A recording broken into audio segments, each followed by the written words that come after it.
Hello, mystery pals. Hello. Welcome to Oh, Inspired by Mystery podcast. yes. Nice to see everyone. Thanks for coming in, everyone. Yeah, we're so happy to have you Look, guys. Happy Wednesday. look at all of you being on time and punctual. I know you guys are more punctual than we are sometimes. Yeah, good job. We're always scrambling last minute to get everything together. So thank you guys for just being ready to go on a dime for us. We really appreciate it. Yeah, So it's hump day. yep. That's what they say. Hopefully you guys are having a good hump day. Hope We so. did miss you guys on Monday. I'm so sorry that we did have to miss our stream Monday and we did not get to cover weird news this week, but we were at the Gogol Bordello concert, which was fucking amazing. It was awesome. It was so These good. guys are always so full of energy. They I don't know really how are. I don't know how they do it. I don't know, man. Especially like the lead singer, he's 50 and he's jumping around like I've never been able to do in my entire life. So it's very impressive. Yeah. Hey, lady, thank you so much for the resub at 18 freaking months. Hooray! That's awesome. That's awesome. That's 2 Twitch babies, which are way cooler than regular babies. That's very true. a fact. They're way quieter. Awesome. Way quieter. Yeah. And they don't throw up on you. Yep. You're goddamn right. We don't have to wipe Twitch babies' asses, Nope. which is my favorite kind We're of not baby, doing it. personally. Oh, Yeah. Chid, I'm so glad to have you here, and we miss you too, for sure. Oh, mod love to Mr. Chid. Yeah. Sweet. We've got a new follow, Berlin and Pearl. Thank you for following us. We're so Hello. happy to have Thanks you. for that follow. Thanks for coming in. Yeah. Nice to see Happy you. to have some new friends in here. Yeah. New friend, meet our wonderful, tried and true old friends. Yeah. New friend, new old friends. Awesome. So I think a lot of you guys were here last week with us when we talked about time travelers. And we went off on a very long chit chat about the vertical plane story, the Dodelston messages, Yeah. which I'm so glad that we went down that rabbit hole because that seemed to be of great interest to everybody here. And I actually ordered the book and I started reading the book, the Vertical Plane book, which, as we were talking about last week, is a second edition press. I am so glad that it is now available. For the longest time, it was $700 to get a copy of it, and there was no PDF. So there's another copy. I ordered it from Target, showed up in a couple days, $20, boom. And I have started reading it, and it's fantastic. And actually, I started re-listening to the Vertical Plane Astonishing Legends podcast to kind of refresh. And it's interesting because it's going like in time with the book. Oh, really? So as I was reading the book, they're talking about like what I was reading in the book, which is awesome. That's cool. That yeah. works out well. Okay. Yeah, even though I had listened to it, it was a couple years ago. I wanted to revisit it. So I do highly recommend for any of you guys that were super intrigued with that story that we talked about last Wednesday. Get the book. Get the book. It's really good. Yeah. There's even more information in the book. So, and I'm only, I don't know, maybe like 60 pages in so far, but it's got my attention. I'm into it. So. Yeah. And now the re-release has extra information in it. Yeah, apparently he did a couple edits. He realized a couple things were funky and said he wanted to add some things in that he had thought about after the fact. So, Ken Webster's Vertical Plane, highly recommend if you are interested in bizarre time anomalies and communicating through time. It's pretty crazy shit. So, Yeah. Anonymous. Oh, what? Thank you so much for gifting 5 subs. That is amazing. That anonymous. Just keeps Whoever coming you through. are, Anonymous, I love you. Thank you. And for it's that. extra sweet because you don't even want like acknowledgement that you did anything. It's like but we extra, acknowledge extra you. sweet. We acknowledge. Thank you. Anonymous or not. Thank you so, so, so very much. That is fantastic. You guys are the best. Oh, and your And mom got actually, one. now we're in a hype train. So we just right out of the gate are in a fucking Wow. hype train. That is awesome. Well, that's awesome. Thank you, everybody Thanks, who everyone. contributed thus far to this amazing beginning of stream hype Yeah. train. Thanks, Fucking Anonymous. fantastic. Thank you. You guys Yeah. are great. I love all of you. That's fucking Oh, yeah, and awesome. we got just another guy named Harry. Was a new friend that we made. And then Slim Tony as Yep. my friend from back home. And then your mom got one, and Shadow got one. Yeah, that's fucking great. That was so awesome. And Dink Dump Truck. I don't know who that I is, don't know but who I'm that glad is, they but have a it's sub. It's fantastic. Great name. Great name. Awesome. Yeah. And Chid is doing some research right now. He is going to be back on as a guest coming up here in nearish future whenever his research is prepared, I guess. He is going to be doing a sermon teaching us about the Church of the Flying Spaghetti Monster, Yeah. So which is actually a thing. Yeah. And it's awesome. And I love it. It's basically the most sarcastic take on organized religion, and they put it into some really hilarious terms. So I'm really looking forward to that about him teaching the ways of the flying spaghetti monster. He's going to convert all of us to Pastafarian. It's going to be really, really, really, really good. I Yeah. can't wait. So, yeah, we'll have to figure out when you feel you're prepared for that, and we will... we'll get you on for that. It's going to be fantastic. Yeah, that'll be great. That's going to be a lot of fun. Yes. So, as for tonight, kind of piggybacking on what I was talking about, the episode we did last week, it's not a true part 2 because it's not the same exact subject matter, but it is subject matter that goes hand in hand. So, Time Travelers was last week, but today we are going to be talking about time slips.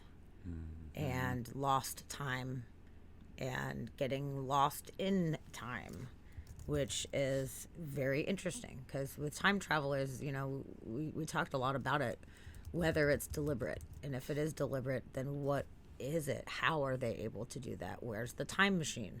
Is it a physical time machine? What is the nature of being able to physically traverse through time? Can you only go backwards because it already happened? Can you affect the past? Can you move forward? There's so many unanswered questions. But time travelers, generally, it seems like more of a deliberate action. Thank you, Callie, for those bits. We love you so much. Thanks, Callie. Thank you. Hooray. But today, since we will be talking about time slips, it is accidental time travel. And it's weirdly enough that a lot of people have experienced different bouts of lost time, whether it be just losing time completely or stepping back into another time. So it seems that there are, a couple different ways that these time slips can manifest themselves. Sometimes it appears it could have something to do with abduction, with alien abduction situation, where all of a sudden your time is lost. So I definitely acknowledge that as opposed to necessarily time traveling, it's more of a potentially being pulled somewhere else, and then all of a sudden, boom, you're back and you have no idea how things happen. But then some of the, on the other side, which is super bizarre, is people walking down the street or driving down a road, and all of a sudden they're in a completely different time. The cars are different, people's outfits are different, the shop names are different, everything is different, and they have no idea how that happened. And then before too long, boom, they pop back and they remember this entire experience and have no recollection. Can you guys hear that? We got a new washing machine. And I don't know, there's no cycle, but it's just singing a song right now. It's just singing us a song. It's like a really happy song, but I don't know why the washing machine is singing a song to us right now. I don't know. I had it going, but maybe that's the "It's Over" song. Was it going earlier? Yeah, I had it going. That Like might Justin's be- okay. That might be the end of the cycle. Maybe that's but the end. Maybe it I sings you a song didn't at know the that end. it of sang the us cycle. a song. That's fun. All right. Okay. It's weird. I'm talking about aliens and shit like that, and all of a sudden the fucking washing machine starts singing to us. Yeah, It is a smart machine. that was very smart. So maybe it's smart enough to know how to fuck with us right now because it just totally did that. It's smart enough to send us a text message when it's done if we want it to. I know, it's crazy. I'm not ready to take that step with my washer. I don't think I'm ready not to yet. share phone numbers with my washer yet. So we're not even Facebook friends. I mean, I don't know. I don't know if I'm ready for that kind of commitment. Honeybee says her mom's does that. It's the cycle end. Okay. Okay. I didn't even know that you were doing laundry today. So for me, I was like, what the fuck? I was just singing a song. It's super weird. You can mute it. I don't want to mute it. It was a nice, happy song. It just was out of left field, and it kind of came out of nowhere. So it didn't know that happened. No, I guess I the thought past it few was rounds that haunted we've or done in there, I just haven't been down here to hear it. I didn't know it sang a song when it was done. It was kind of a long song too, but it was like really happy. So I'm not mad at it. Super happy. Okay. Anyway, it just threw me off. I was like, something awkward is afoot. Yeah. But yeah, so with these time slip situations, there's a few different ways that they can manifest. And we were talking last week about how many people do we know that have experienced bizarre anomalies like this who just have not discussed them with people. There's probably a lot of people that have had strange things happen, and either they don't talk to people about it just because they just, I don't know, made some excuse as to why it happened, or were afraid of people thinking they were kooks or something like that. But here at Inspired by Mystery Podcast, we do not think you're kooks. We do look at things from scientific, objective perspectives, but also entertain the idea of the metaphysical tying in with our reality. So who the fuck knows? But I do want to hear everybody's stories. And actually, it was interesting because we had asked the chat before, and there was a couple people that said that they had some bizarre lost time moments.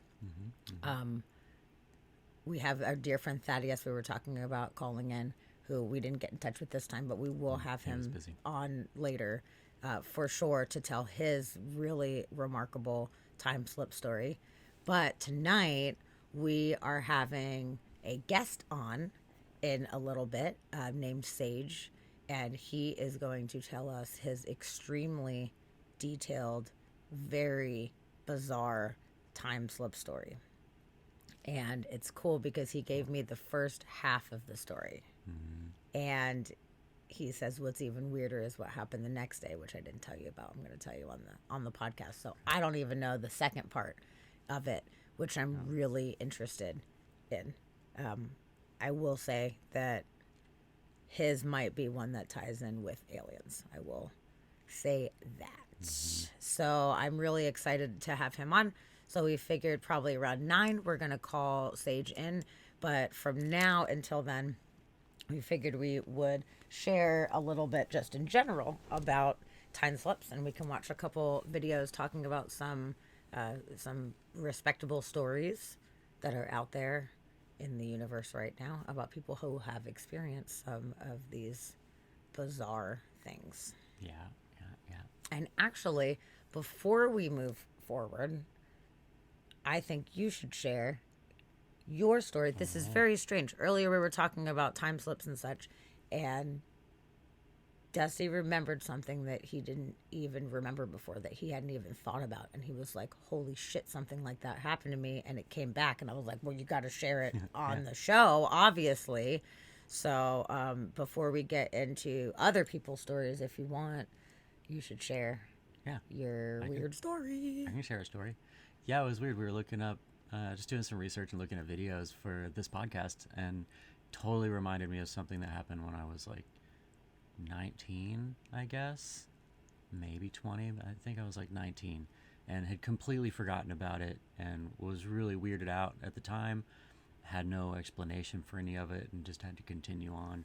But I guess I'm gonna need a visual. Can you pull up the map and just pull up South Padre Island? Yeah, sure. So an ex-girlfriend of mine and I were headed from Dallas down to South Padre Island for just like a weekend, go and hang out on the beach. And coming into the island, it was super rainy, just like storms, like couldn't really see anything while driving, and was just sheets of rain, and it was nighttime. And going to this island I'd been to before, and it's super skinny. Like, the island is just real thin. It's right off the coast of Texas, and the only roads, there's only a couple bridges that go onto the island itself. as you can see. So it kind of stretches. Oh, I moved over to the wrong side. Kind of stretches a long way. So here's the bottom, here's the Gulf.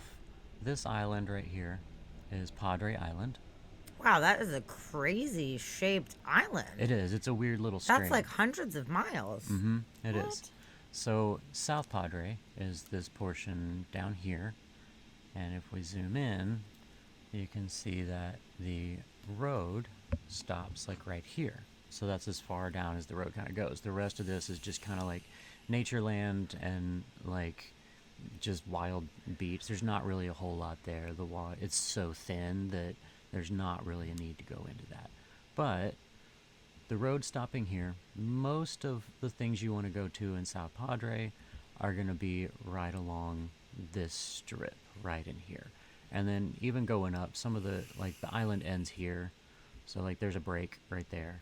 So there's little spots that you can't cross basically on the island. So you can't drive that entire length. You can only drive like this one main little road right here. So when we're coming in, you can see that there's this main bridge right here, which is coming out of Corpus Christi, which is the highway that we were on. And then there's this bridge, but that doesn't hit the island. That one hits that tiny little thing. And then way down close to Mexico, there's another road that goes in, like down here. But that's way far down, and there's no way to get there. There's another break in it right there. So the only way really to get where we want to go is this one single bridge right in here. And like I said, we were driving in, and it was super rainy and just super stormy.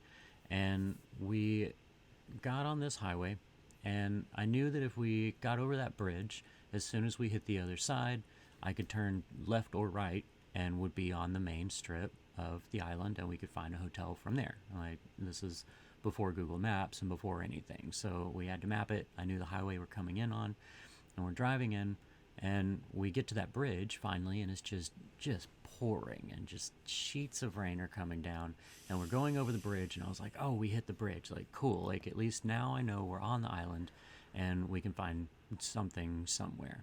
So we keep driving, and we drive to my recollection is probably 20 or 30 minutes of driving, and we didn't really hit anything that I was expecting to be hitting. And we were starting to try and figure out, like, well, do we turn around? We go the other way? What are we going to do? And I was like, this road only goes so far. I was like, we'll just go until this road ends. And when it ends, then, we'll turn around if we have to or whatever. So we keep going. And all of a sudden, we cross that same bridge again. And we're going the same direction on it. We somehow came back around, I guess. I don't know how we would have ever done that. We didn't turn. We didn't try and re-navigate anywhere or do any loops. There were no extra routes that we took. We just drove straight, hoping that we would hit something. But I came back the same direction that we came from. So coming down this bridge right here, we crossed this giant gap, and when you hit it, you can only go one of these ways, this highway or this highway. And then all of a sudden we were back on this side, and we're coming across this bridge again, like the exact same thing.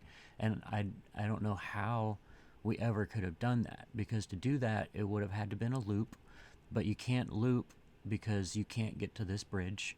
Yeah, and then the other bridge is way down there, but the road stops here. So there's literally no bridge. There's no other way. That's the only way.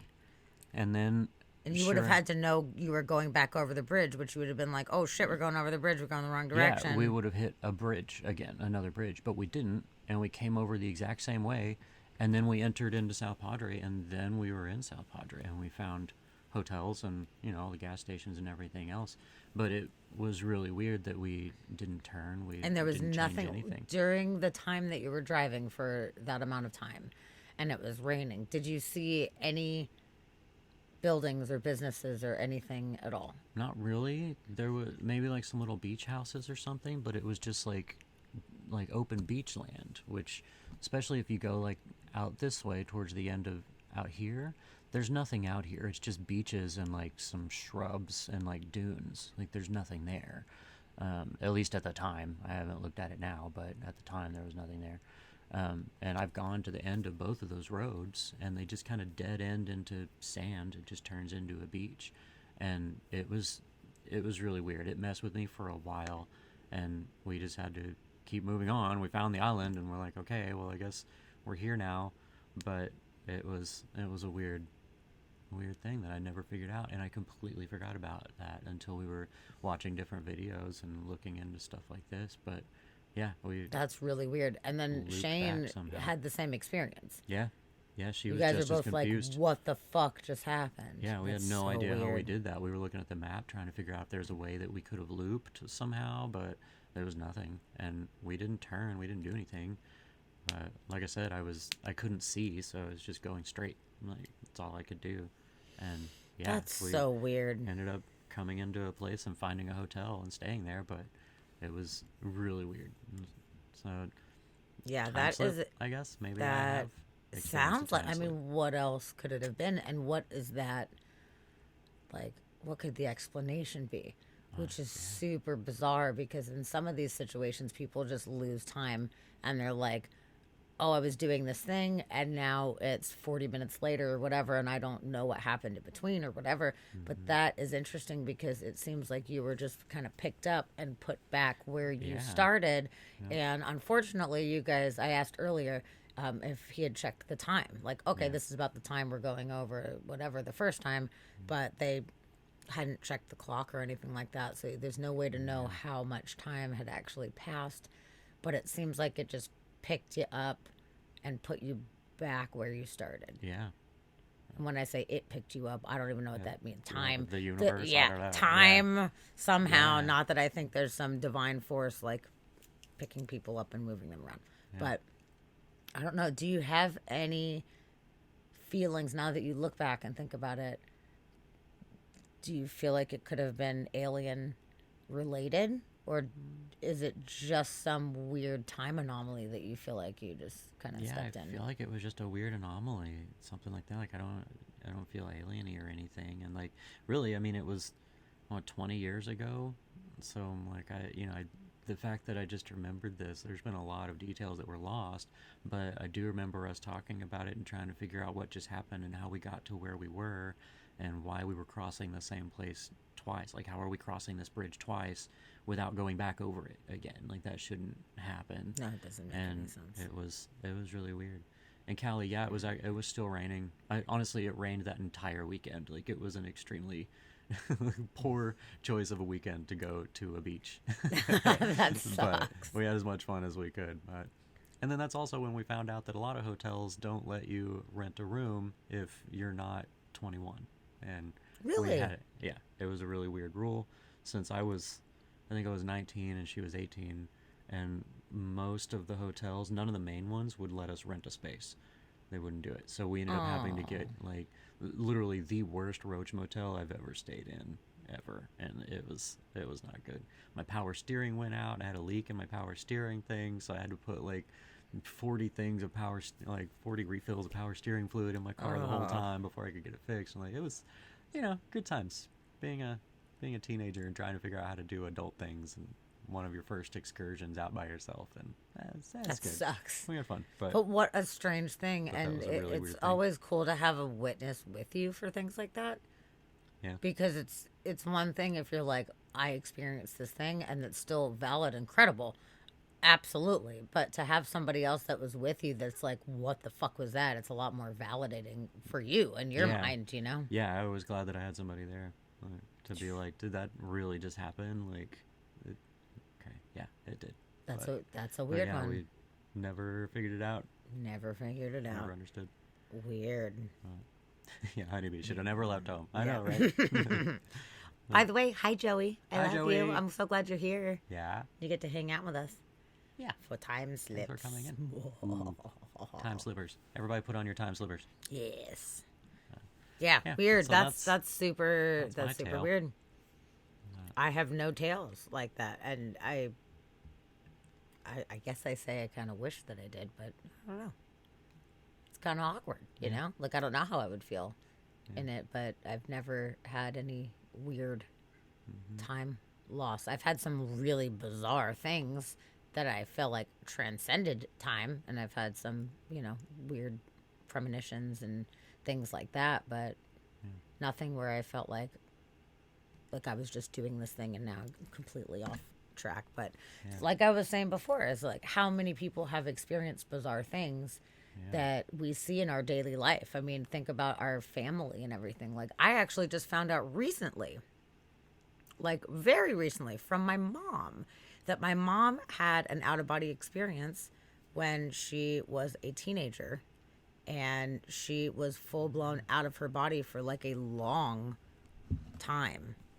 And we never had even talked about that before. We've talked about a lot of stuff, but that had never come up before. So that was really interesting that like everybody has such unique experiences in this world, and everybody feels comfortable sharing different things or not sharing different things or for whatever reasons. So just saying, look around you, talk to the people around you, ask people if they've experienced things like this, and you might be surprised what actually comes up when you actually talk about it to people. Or maybe there'll be something that'll pop up like with you where you're like, shit, that totally happened and I didn't even remember it until you never know right what's going now. to spark that memory. Yeah. And actually, I was just thinking with the time thing, you were asking if I checked the time. We were watching the time because it was really late. And I remember it was like pushing 2 o'clock in the morning by the time we were getting there, and it was really late. And I remember us being bummed whenever we were going over the bridge the second time, because we were supposed to already kind of be somewhere, and the time had kept going, so it had gotten later. Fucking And A. it was super early in the morning, so the time didn't stop. It still took us however long to do that whole thing, and we did come in way later than we should have been coming in. Right. So whatever drive that we did, the time did track. Gotcha. But Okay. yeah, I remember us getting in. It was super late, and because we were driving from Dallas down there, so it was, I want to say it was like an 8 or 9 hour drive or something just to get down to South Texas, and then we still had to cross the bridge and get over. So it was late, and yeah, I remember us being bummed because it was even later then, and we wanted to get to bed and wake up so we could have a day the next day. But That's super weird. Yeah. Well, no explanation for that. Nope. It's stuff like that that I think hypnosis would be really cool to do hypnosis and try to figure out what happens if anybody's able to recover any lost time. Yeah. Which is something that I will ask Sage whenever he pops on to see if he has been able to recover any of these memories, or if he would want to even recover any of the memories. Maybe some things are better left untouched. I don't know, because we never know what it is. Like what's going on. I don't fucking know. So, that being said, let's check out some videos here. Okay. About some bizarre. Let's see. What is going to be the best one to start with? We have so many different options here to start with. Let me see how long this one is. Decisions. Okay, this one's kind of a long one. This will probably be a pretty good introduction into it. Or should we do personal stories? Well, we can do a good intro. We can get Okay. into personal stories afterwards.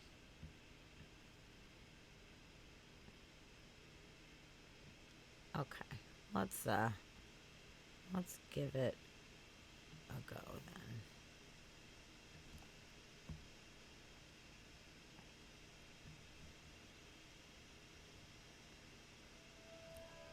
History is littered with the disappearances of people who vanished from the face of the earth whilst travelling routine journeys. Many of these instances have proven frustrating to investigate, as neither the transportation that was involved or its occupants were ever located. And in a minority of cases, tales persist of vehicles reappearing in impossible locations or timeframes. long after their travels should have come to an end. Relevant. Ah. Oh, this is that podcast, Bedtime Stories. I follow this podcast. Oh, yeah? I was like, Oh, I know cool. this guy's voice. Yeah, it's a good podcast. It's called Bedtime Stories, and it's good bedtime stories. Oh, cool. They're all like 10 to 30 minutes long. I'll have to subscribe to it then. Definitely.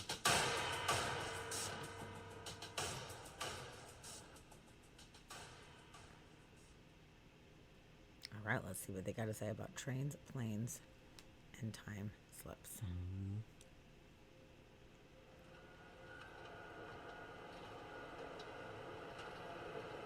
Our civilization is constantly striving to improve upon the manufacturing techniques and technological achievements of the past. On a near daily basis, every aspect of society is under an unyielding state of scrutiny in search of methods which will enable the evolution of our creations towards ever safer and more efficient successors. And in no field is this more evident than the transportation industry. Every new vehicle that is conceived, be it for land, sea or air, is built in the shadow of the limitations and flaws of those that have gone before. Transportation is an industry which continually pushes itself to manufacture vehicles which are faster, more efficient and safer. And yet, even with such constant analysis and refinement, each year, millions still lose their lives whilst travelling from one point to another. Despite the invention of satellite communications and GPS tracking, ships and planes continue to vanish from across the globe, leaving no trace of their passing. Simultaneously, the remains of mysterious boats wash up on remote shorelines, their identities long since removed by the effects of weathering and decay. It has been theorized that there are places on this earth where time operates in a somewhat different manner, where some invisible portal or corridor is capable of propelling a vehicle and its occupants to a very different moment in history, both in the future and the past. Could it be that this outlandish theory is the reason behind some of the inexplicable disappearances that take place on a near daily basis? In the summer of 1911, shortly before the Great War which would forever change the face of the European mainland, a small Italian manufacturing firm situated in Rome was seeking investment for a new railway project. Having successfully constructed a prototype locomotive, the directors of the Zanetti company sent out invitations to local investors and dignitaries, offering them the chance to be part of a luxurious demonstration journey. On the morning of July the 14th, the Zanetti engine set off from Rome's principal train station, travelling up and along the railway lines which led to the northern city of Milan. It pulled behind it 3 heavily laden passenger cars occupied by a total of 106 company employees and guests. Spirits among the travellers were soon riding high, as their mode of transportation wound its way up through the idyllic Italian countryside. Several hours later, the passengers found themselves crossing the southern regions of Lombardy, not far from the end of their journey. The plains they were passing through gradually started to give way to much rockier terrain. This marked the run-up to a mountainous region, which they needed to negotiate in order to reach their destination. Okay, fair enough.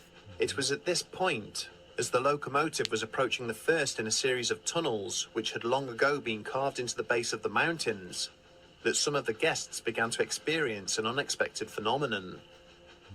Several reported to the stewards that they could see a mysterious white haze forming around the train's exterior. That's interesting. At the same time, an ominous and deep humming sound began to pulsate through each of the carriages, causing some of the passengers to experience a degree of nausea and vomiting.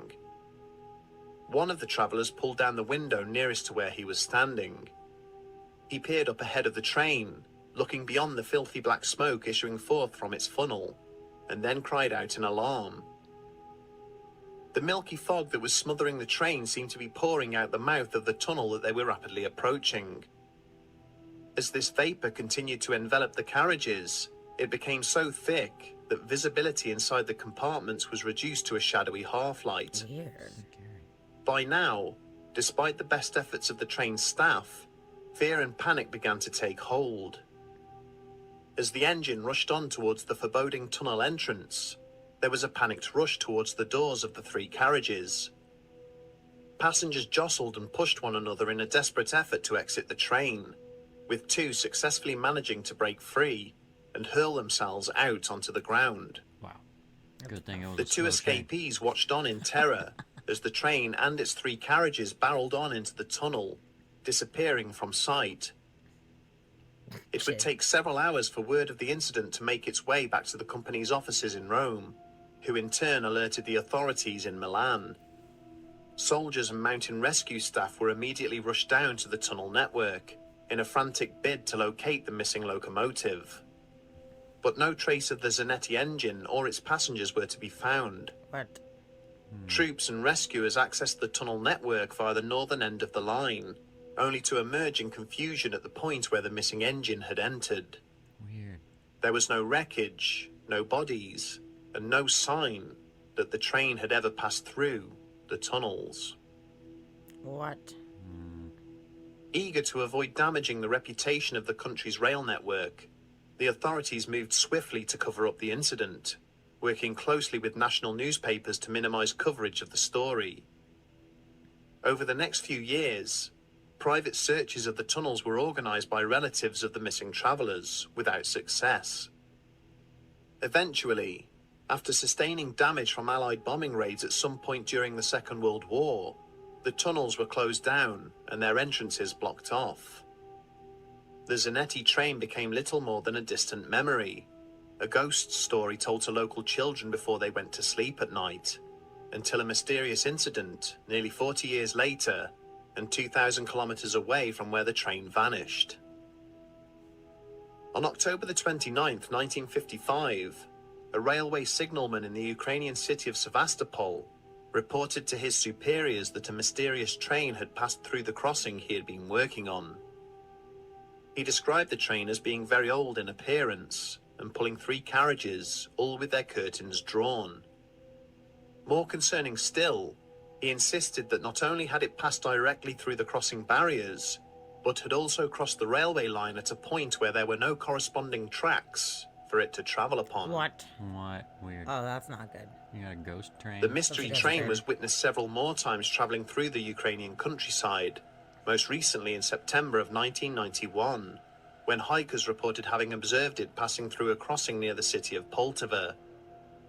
These sightings prompted university researchers in the country to investigate the history behind the ghostly locomotive, and were shocked by what they discovered. Apparent references to the train may have been made as early as the Middle Ages. What? Monks in the Italian city of Modena wrote that they had witnessed a great metallic creature traveling across the fields near their monastery, with 3 similar entities following behind it. Oh, what? They further described how it spouted suffocating black smoke from its snout before disappearing from view. There is also a report that over 100 patients were admitted to an asylum in Mexico City during the summer of 1845, after they were found wandering the streets in a confused state. The detainees claimed to be Italian, having traveled to the city by train, even though no documentation or witness to their arrival could be found in the city's railway station. Did the Zanetti train somehow enter a portal or doorway that caused it to travel both backwards and forwards through time? Is it still trapped within a winding and unpredictable corridor through space-time, reappearing in various locations, only to come to a distressing and inevitable conclusion in 19th century North America? With very little in the way of verifiable source material, it defies belief, much like the next case we will examine. That's a weird tale. On the morning of the 9th of September No, 1992, Hold on, I a have... year after the Zanetti train's alleged last sighting, the story about the fog with the thing and the people vomiting and the people going to... How did that information get shared? The guys that jumped off the plane that reported, or off the train reporting it missing. Oh. that's why they Got tried it. to escape was because of all of that, and then they watched the train disappear into the tunnel. And they reported the details of what happened. That makes more sense because I was like, wait a second. But they jumped off Yeah, and saw it. there Okay. was the two dudes that were able to jump off. Okay. That answers my question. I was like, I'm skeptical. But okay. All right. Yep. Party on, Wayne. Air traffic controllers at Venezuela's Simon Bolivar International Airport were surprised by the unexpected appearance of a new target on their radar systems. As the small symbol steadily made its way across their screens, repeated efforts were made to establish radio contact with it. Finally, after several frantic minutes, a controller named Juan de la Corte managed to elicit a response from the pilot of the unknown aircraft. The conversation was stilted, with Juan finding it difficult to make sense of what the American aviator was telling him. As each of his questions were answered, Juan quickly scribbled down the response, his fellow controllers crowding around to read the notes he was making. The pilot identified his aircraft as Pan American Airways Flight 914, a Douglas DC-4 airliner, which had set off earlier that day from LaGuardia Airport in New York. He then went on to explain that he and the other 3 members of his crew were carrying 57 passengers and had been heading towards Miami when they had lost sight of the ground. Juan found himself clarifying the flight plan several times with the pilot, struggling to believe that the aircraft had managed to arrive at a location over 2,000 kilometers away from its intended destination. A low murmur broke out amongst his colleagues as they began to survey various maps and charts in an effort to understand the route which the American plane must have taken to arrive at their airport. As the airliner finally came within visual range of the control tower, some of the controllers made their way outside to observe its approach. At this point, the pilot's tone changed abruptly, with him now demanding answers from the Venezuelan tower. He began to ask questions about the various aircraft he could see moving around on the ground ahead of him, seemingly confused by their appearance. Juan tried to answer as best he could, but was confused by what the pilot was trying to ascertain. Suddenly there was a commotion from the nearby balcony, and one of the controllers shouted that the airliner appeared to be in trouble. Juan again radioed the pilot, asking what was going on. When the reply came, he could hear yelling and clamoring in the background, before someone cried, "Oh God, we're going again." The men outside saw the DC-4 bank sharply and turn away from the airfield. As one continued to try and re-establish radio contact with its pilot, there was another commotion from the balcony. The airliner was gone, having disappeared into a nearby cloud bank. Seconds turned into minutes, but it failed to re-emerge. Emergency services were dispatched to comb the area around where the aircraft was last seen, but no wreckage was found. Much like the Zanetti train before it, Flight 914 had simply disappeared. Weird. Weird. In the aftermath of this occurrence, Juan and the other controllers also logged an incident report with Pan American Airlines, but this simply confused things further. There was no record of a Flight 914 taking off from LaGuardia on the morning of the 9th of September Hey, Dugo, thanks for the 1992. follow. Oh, all right, thank We're you. happy There to have was, you. however, Welcome. a Flight 914 which took off from LaGuardia on the 2nd of July 1955, 37 years in the past. Oh, what? It had disappeared shortly after takeoff, and no trace of the aircraft was ever found.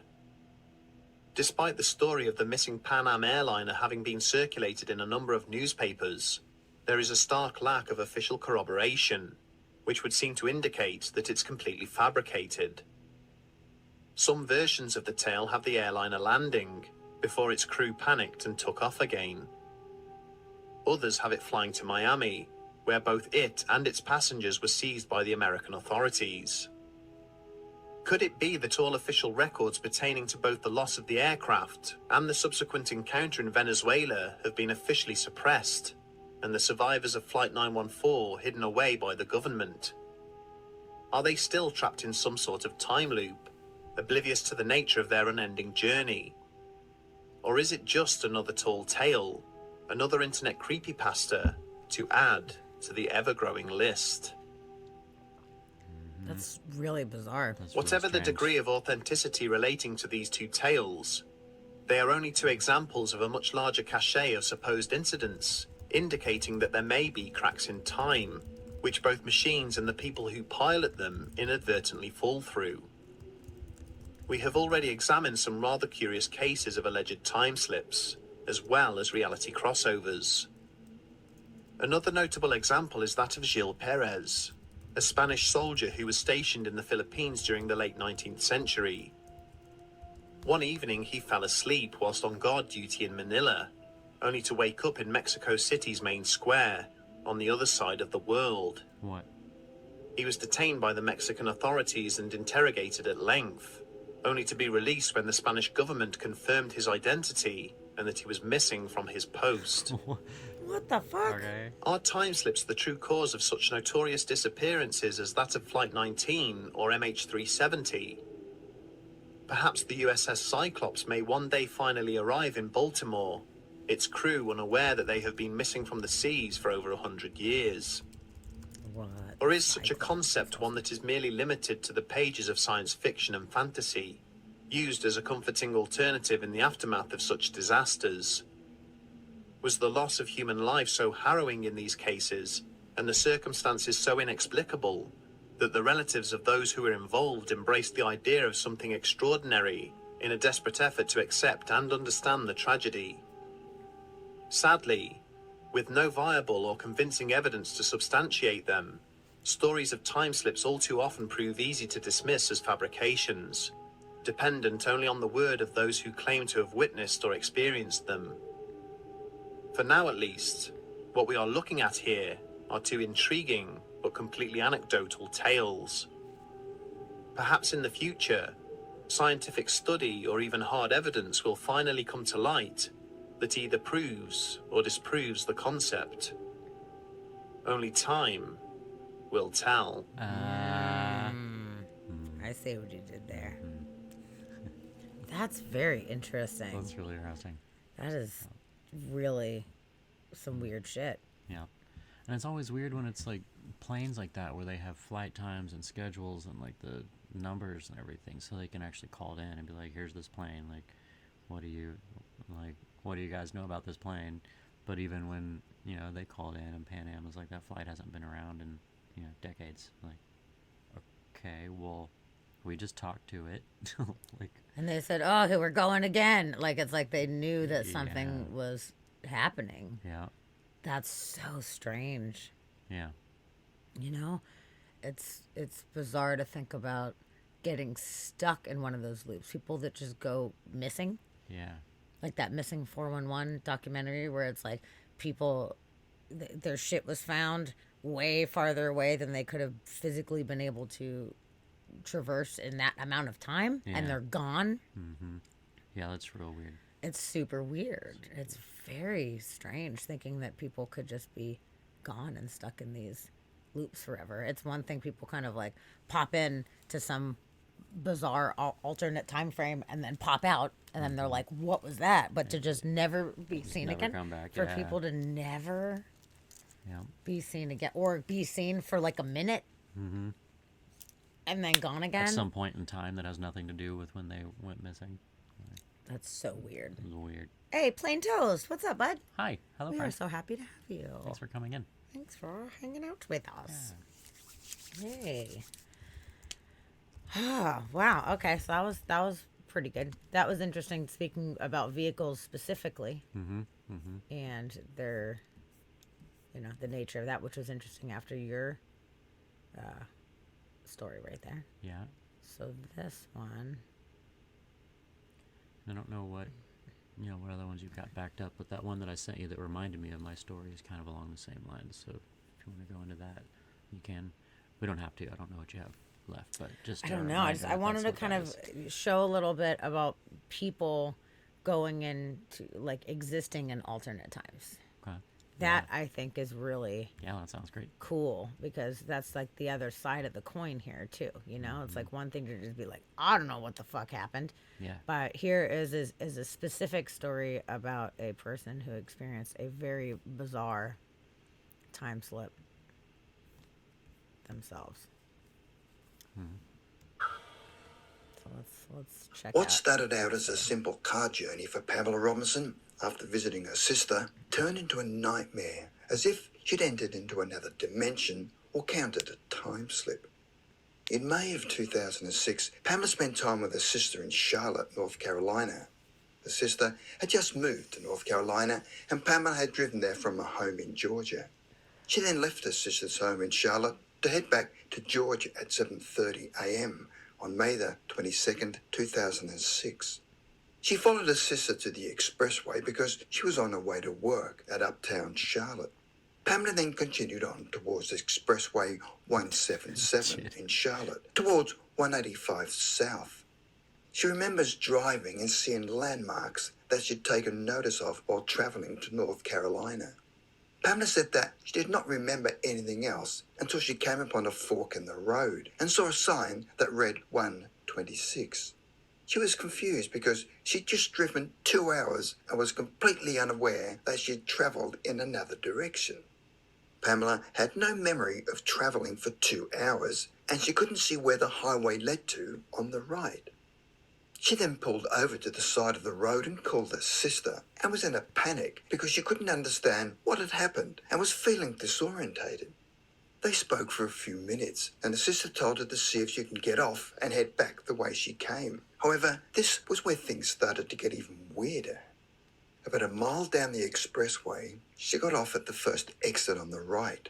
Off to the right was a gas station. She noticed that the area looked fairly isolated and the road was gravelly in a bad condition.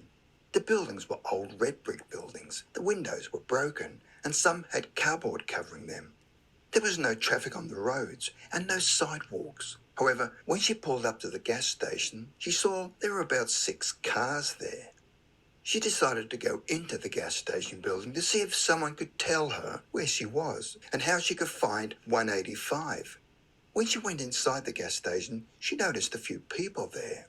The cashier was a tall, heavy-set white man with a full beard and was wearing a blue jean overall. She then went up to the cashier to ask him questions, but he totally ignored her and continued to talk to the other customers. She then tried to speak to some of the customers, but they too ignored her. Pamela became scared because she thought that they ignored her because she was black. Pamela was now feeling bewildered and lost and decided to go back to her car. On the way back to her car, she noticed 2 young white guys, possibly in their early 20s. They had white pants and white t-shirts, and they were walking towards a white van. The young man on her immediate right was walking with his head down, and the other guy on his right looked to be play-kicking and trying to joke about with him. Pamela walked up to the guy on her right to ask him for directions. He appeared confused and looked at her in a strange way and would occasionally look up at her, but mostly kept his head down. But he at least could see her, unlike the other people in the gas station. But the other guy didn't seem to notice her at all. He didn't even acknowledge her or that his friend was talking to her. She continued to walk beside the guy, asking him questions, and he said that he worked in Augusta, Georgia, and he had no idea about 185. What was even stranger was that the guy had a look on his face like he couldn't believe what he was seeing. It was then that she came to the realization that his friend and the people in the gas station didn't talk to her because they could not see her. So how come that one guy was the only person that could see her and actually speak to her? Maybe he thought she was a ghost or something. Pamela got back on 126 for another mile until she saw a turnaround and then headed back the way she came. She then started seeing signs that she was on 177 and signs for Columbia, South Carolina. Eventually she saw a policeman and wondered whether she should get his attention, but decided against it for fear that he wouldn't see her. She stayed behind him until she reached the turn for Charlotte. During her ride back to Charlotte, nothing was familiar to her and doesn't remember having seen any of the signs, exits or landmarks. Pamela finally made it back to Charlotte relieved, but had no idea what had happened to her, and after checking the clock, found that almost 5 hours of her life was missing. She made it back to Georgia at 3:30 p.m., which should have been a 4-hour journey. Pamela does not know whether it was related, but when she got home, her face, arms, legs and chest had so many bruises that she had to go to the emergency room for treatment. What? Pamela continued to ask herself what exactly happened and where she'd been and why had everything looked like it was from the 50s or 60s. The weather in Charlotte was sunny and bright, but when she was out of the gas station, it was gloomy and overcast and very quiet. The gas station appeared completely deserted, except for the people. The gas station stood by itself, as there were no other buildings around it. The closest building were down on the right from the gas station, and those were unoccupied and old with broken windows. There were no street lights, no traffic, no grass, and hardly any trees, and everything looked dead. Had she stepped into another world, another dimension, or another time? And how did she get the bruises? Those are very good questions you got there, okay? The bruises yeah. are freaky. That What is with the She's bruises? so bruised. That's not good. That is a No, very strange tale. That's a very strange tale. Yeah, That nobody could see her. yeah, That's really strange too. yeah. Except the one dude who seems Except extremely the one confused. dude, yeah. Yeah, I that's wonder what he saw. yeah. I don't know. It's weird. Yeah, I don't know what could happen there. That's trippy. That's a weird one. But yeah, that really does mimic Thaddeus and Teresa's story that they experienced pretty closely, but they didn't have that many people that they saw, but there was like the one dude. Here, you want to give a little recap of their? Yeah, I don't remember all the details. That's why I was hoping we could call Thaddeus in for the last one, but basically Cliff Notes, they were driving and running out of gas out in the middle of nowhere, and it was nighttime, and they were contemplating turning around to go back and get gas, but didn't think they would be able to get back to the gas station, and they ended up passing by a gas station right before, like while they were on E, and they pulled in to get gas, and he said all the gas pumps were really old, and like they were not the same like pay with a card type of pumps that we have nowadays.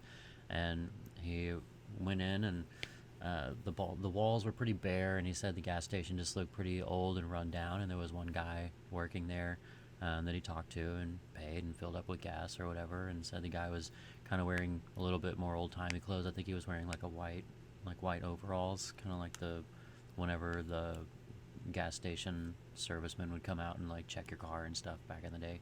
But didn't think anything about it, and paid, got their gas, continued on, and as they were driving, they realized that they had turned the wrong direction out of the gas station, so they had to turn back around to get back to the road that they needed to. So they just stopped and busted a U-ey and went back, and as they went back, that building wasn't there anymore. There was no gas station. They didn't cross anything that looked like where they could have stopped before, but their tank was full. They had all the gas, and then they ended up getting back to the road that they needed to get where they needed to go, but that gas station just didn't exist anymore. And it was him and his wife who were both on this trip and both stopped at this gas station and got gas, but whenever they went back, it was gone. And had the gas and in they the car. had They were gas, filled up. like it saved their lives, but they're both convinced that they went to a gas station from the past, essentially, and that it was like, I mean, for lack of better terms, like an angel in disguise that saved them, because they were about to be stranded on a like very winter day in the middle, or winter night in the mountains. But yeah, so I was That's hoping I could super get them on weird. for all the other details and stuff, because it's really interesting story. But yeah, it sounds basically like that. Yeah. Super trippy. That's But yeah, they only so saw the one weird. guy though. They didn't have multiple people not seeing them, and this guy saw them. You know. Yeah, it's extra weird to have people not seeing you and then one person seeing you.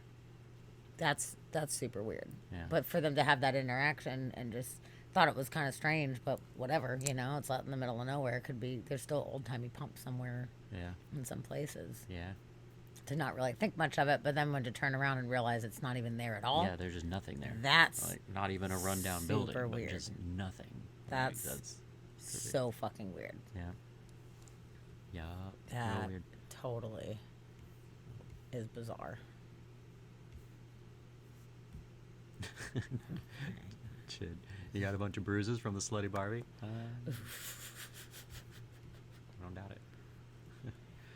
Steve's browser shut off for a few seconds. Oh, Lord. Did it feel like you were gone for hours?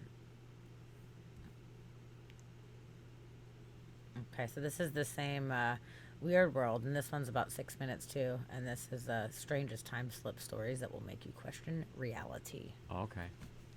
Steve, felt like years. Seemed like years. Let's check this one out too and see if it tells some more interesting stories. Okay. Definitely the British one is really. You know what? Maybe we want to do that one instead. Because I don't know exactly what's on this one. Let me see real quick. Okay. Please hold. I know. I need to make sure I'm choosing properly. Oh wait, this one's a long one. I don't want that one. Will be interesting. We'll do that In one the early after. 1930s. Whoa. Sorry, Everybody plug sorry, your sorry. earmuffs. La la la la. Sorry. Yeah. Spoiler alert. In the early 1930s. What? No one was alive back then. That's forever ago. People didn't exist. Okay, let me see about this one.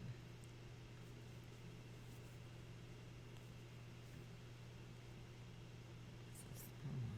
Okay. Yeah, this one's pretty interesting. Let's People they were talking to. okay. Start the video thing. Here we go. Let's check this out. Sounds like 4 minutes. Who were the people they were talking to? I don't know. Hey, I'm Sapphire. Want to hear something scary? That music's fucking scary. Alright. Our whole lives, we've been taught to believe that time is a line, constantly moving forward and never looking back. But what if we're wrong? Just because science hasn't found a way to make time travel possible, doesn't mean nature hasn't. All over the world, there have been accounts of people experiencing time slips, the phenomenon where one is all of a sudden temporarily transported to another period of time. In this chapter, Crystal. I'm going to share 2 real-life incidents of this bizarre occurrence. Bold Street in Liverpool, England has become notorious for time slips. One theory is that the city is built on sandstone, which creates a strong magnetic field and can affect the human mind. It's the same Whether as that's the case or not, Yep. something strange happened in July of 1996. Frank, an off-duty officer, was shopping with his wife in Liverpool. Frank ran into an old friend, and so he stopped to say hi to him, while his wife continued without him and headed towards Dillon's, a large bookstore. After they had their chat, Frank said farewell and headed toward Dillon's on Bold Street. The store was right across the street from him when he noticed something was different. The sign now read, Crips. That can't be right, he Right thought next to door to the himself. Bloods. He took a step closer and jumped back just as a box van raced past him. Frank was surprised by how old-fashioned it was. And that's when he noticed the people. Everyone was dressed as though it were the 1950s all over again. Did I walk into some sort of parade? Why is everyone dressed like this? He continued walking towards Dillon's, or at least where he thought Dillon should be. When he got up to the store windows, he didn't see books like there should have been, but women's handbags and clothes. Frank began to feel confused. Did I go the wrong way? What is happening? Then he noticed a young woman wearing a lime green tank top. Amidst all the poodle skirts and suits, she looked extremely out of place. And that made him feel safer. She walked inside the store, and he decided to follow her. The moment he stepped inside the store, he was surrounded by books. It was a bookstore. He was so startled that he grabbed the young woman's arm. "Did you see that?" he asked. "Yeah, I thought this was a new women's clothes store. My mistake." And she left the store before he could ask her any questions. Frank's wife came over to him. "Are you okay?" Why are you grabbing Something random really women? weird just happened. After doing some research, Frank learned that Crips was indeed a women's clothing store that existed in that exact location in the 1950s. He had no previous knowledge of that store, so if he was imagining things, that's a pretty big coincidence. There are countless stories of people having similar experiences, and I'll admit I wasn't a believer until my friend told me what her grandmother and aunt experienced. They were on their way to Myrtle Beach when they stopped by a gas station.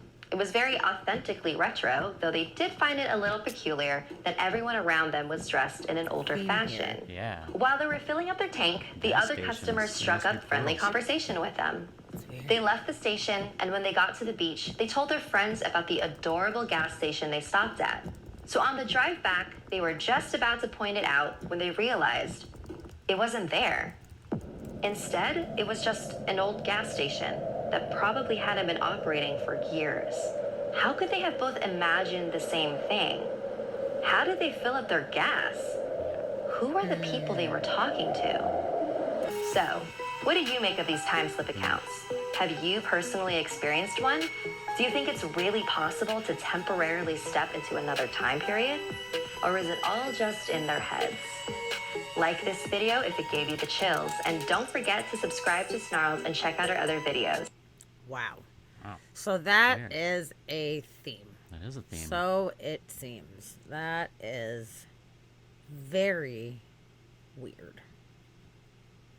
That Yeah. there is. Our friend has a personal story. You know? And then there's multiple other stories about gas stations, and they're all old-timey 40s, 50s style gas stations. Yeah.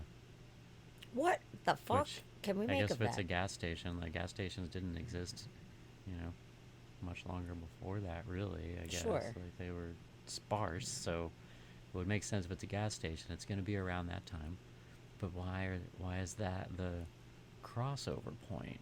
Like that's a weird crossover point. But, yeah. It is. Oh. Alf, you walked into an episode about time slips. We were talking about people losing time, people popping up into different times. We started off talking about vehicles that have gone completely missing and have popped back up or never popped back up or have been seen in various locations extremely far from where that they disappeared. It's super strange that there's so many different versions of time slips. But that one, that's pretty interesting. The guy like walking into the store and having it be totally different. Yeah. And then everybody in the street is in all these old timey outfits, and he's like, "What the fuck? Is it a parade?" You know? And then all of a sudden, Yeah. snaps back.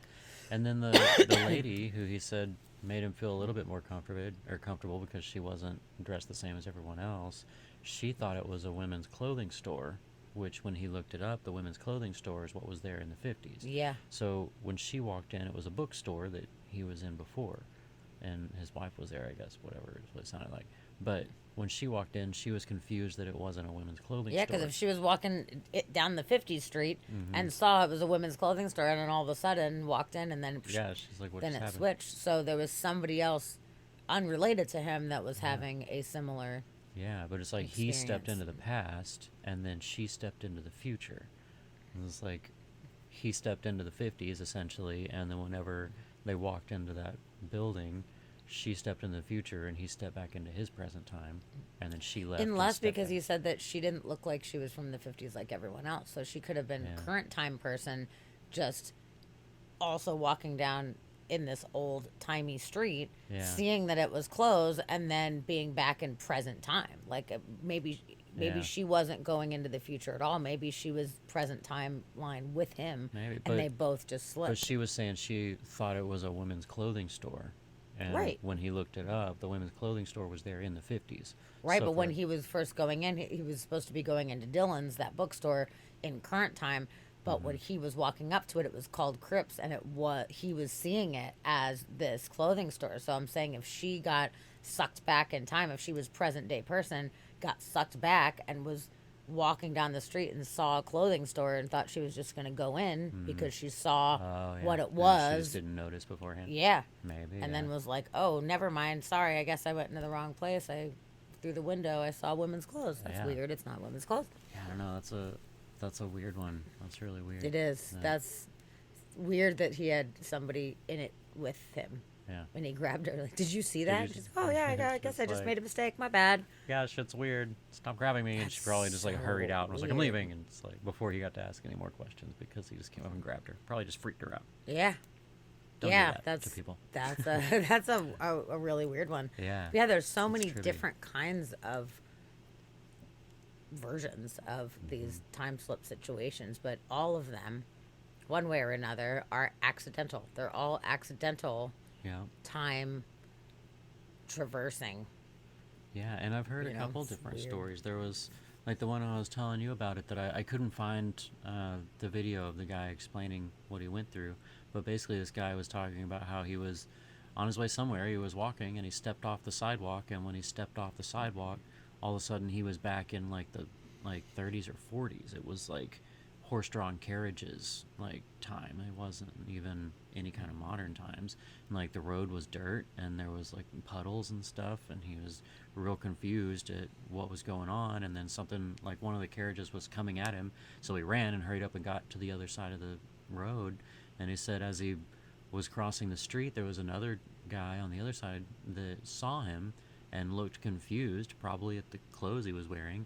And then when he stepped back like across the street on the other side, all of a sudden he was back in his own time, and it was the street behind him, and it was like cars and like the normal time, but it was just the time it took him to step off the sidewalk and then cross the street, where he was like in 30s or 40s and super confused. I guess it wouldn't have been 40s, it would have been 30s, if not before. Those cars in the actually. 30s. Yeah, those cars. It was carriages, so it would have been even older than that. Probably Victorian So, era. yeah.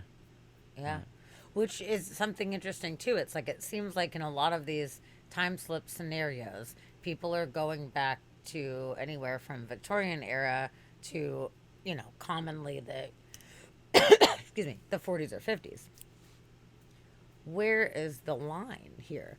Why are people not going back to the 1500s or 862 or 1400 BC Yeah. or whatever? Like, what is the determining factor that is choosing in some way what specific point in time Yeah. that they are going back to? You know, like, why not, like, you know, Ice Age? Why are people not just like, oh fuck, it's the Ice Age, what the fuck, you know? And then you're back and you're like, I don't know, that was super. Where's the weird. goddamn ice sheet or whatever? Yeah.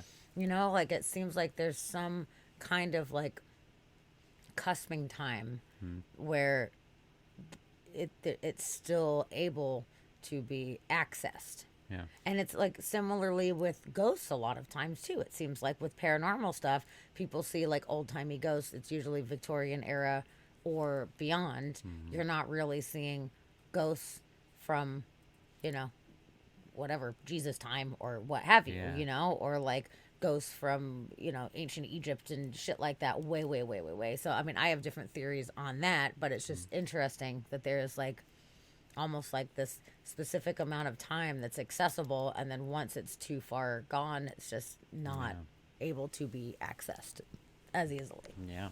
So, Maybe that's the first time I that don't know. the dimensions split off and time actually split, and that's where the crossroads is during that time. Ooh, that's interesting there. You never know. Mhm.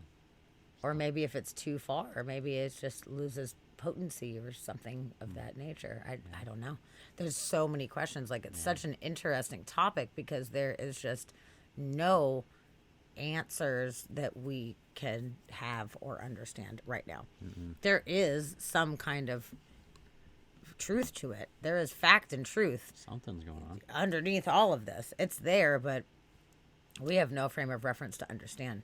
I mean, as far as us like creating time travel machines and stuff like that, like we're so far from that as far as we know. You know, maybe things like that have been invented at times in the past, but like I was saying, it's a very deliberate action of like, okay, time traveling, you're going from here to here, and there's some way to set it, like, you know, Doc Brown kind of scenario going on. But this is just so random seeming. It's just random. You're driving down the road, and then all of a sudden, ba-boom, you're in another time. Yeah. How is that determined? We don't know. We don't know. We don't know. But in similar fashion to this, our guest sage, who we are about to call in, had a very interesting scenario where he went a long ways and has no idea how that is even possible. and the precursor to it is very, very, very interesting. So I'm really excited to bring Sage on. She'll be awesome. Yeah. So I am thinking we will call this. You know, don't think we've ever done a call in live on the air like this. I know, Oh, yeah. this is a Normally new we one. have somebody like set up beforehand, but Yeah. I'm really excited to call him in.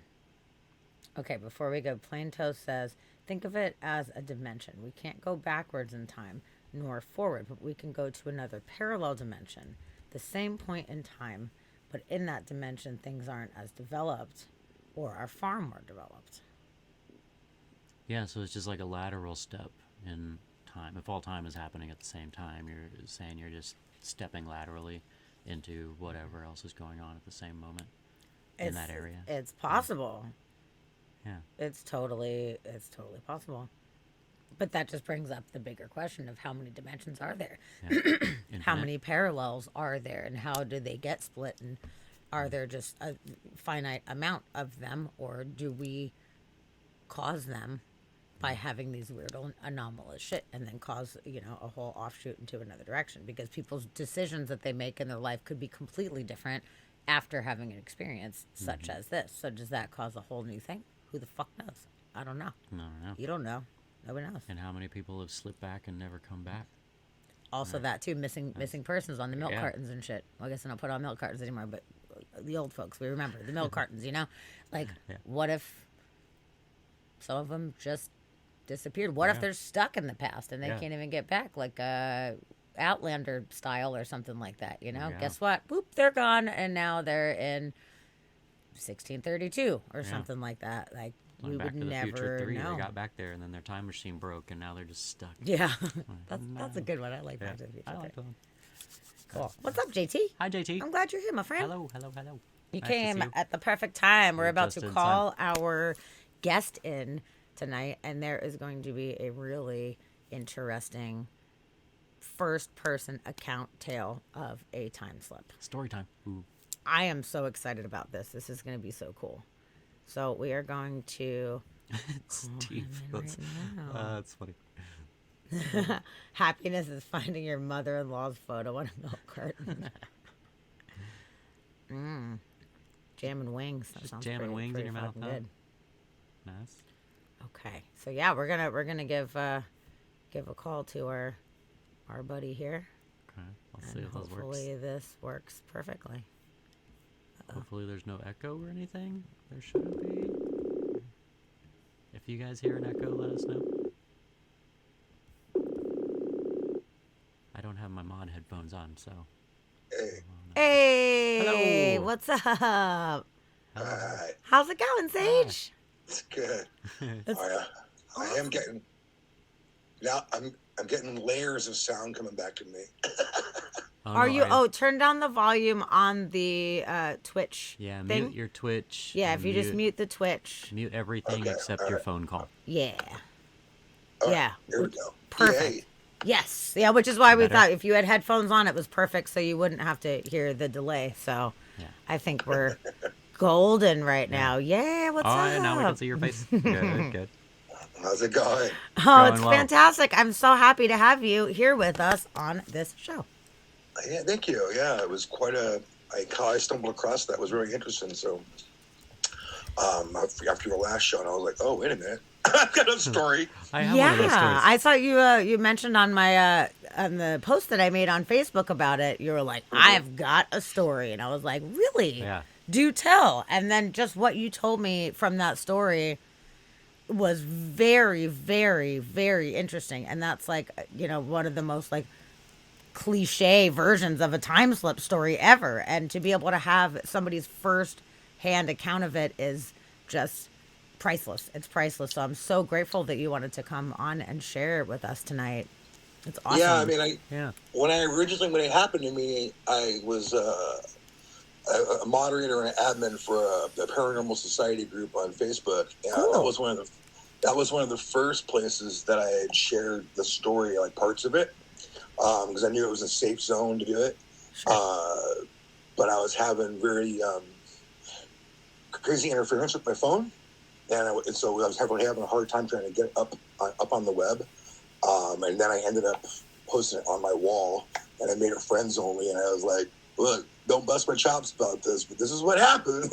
So, and of course, I did have one friend of mine going, I got to ask, like, how's your anus? And I'm like, oh, man. Did you get probed? No. At least I they're really concerned don't for know, you. to be honest, like what really happened. But I mean, it was absolutely bizarre for sure.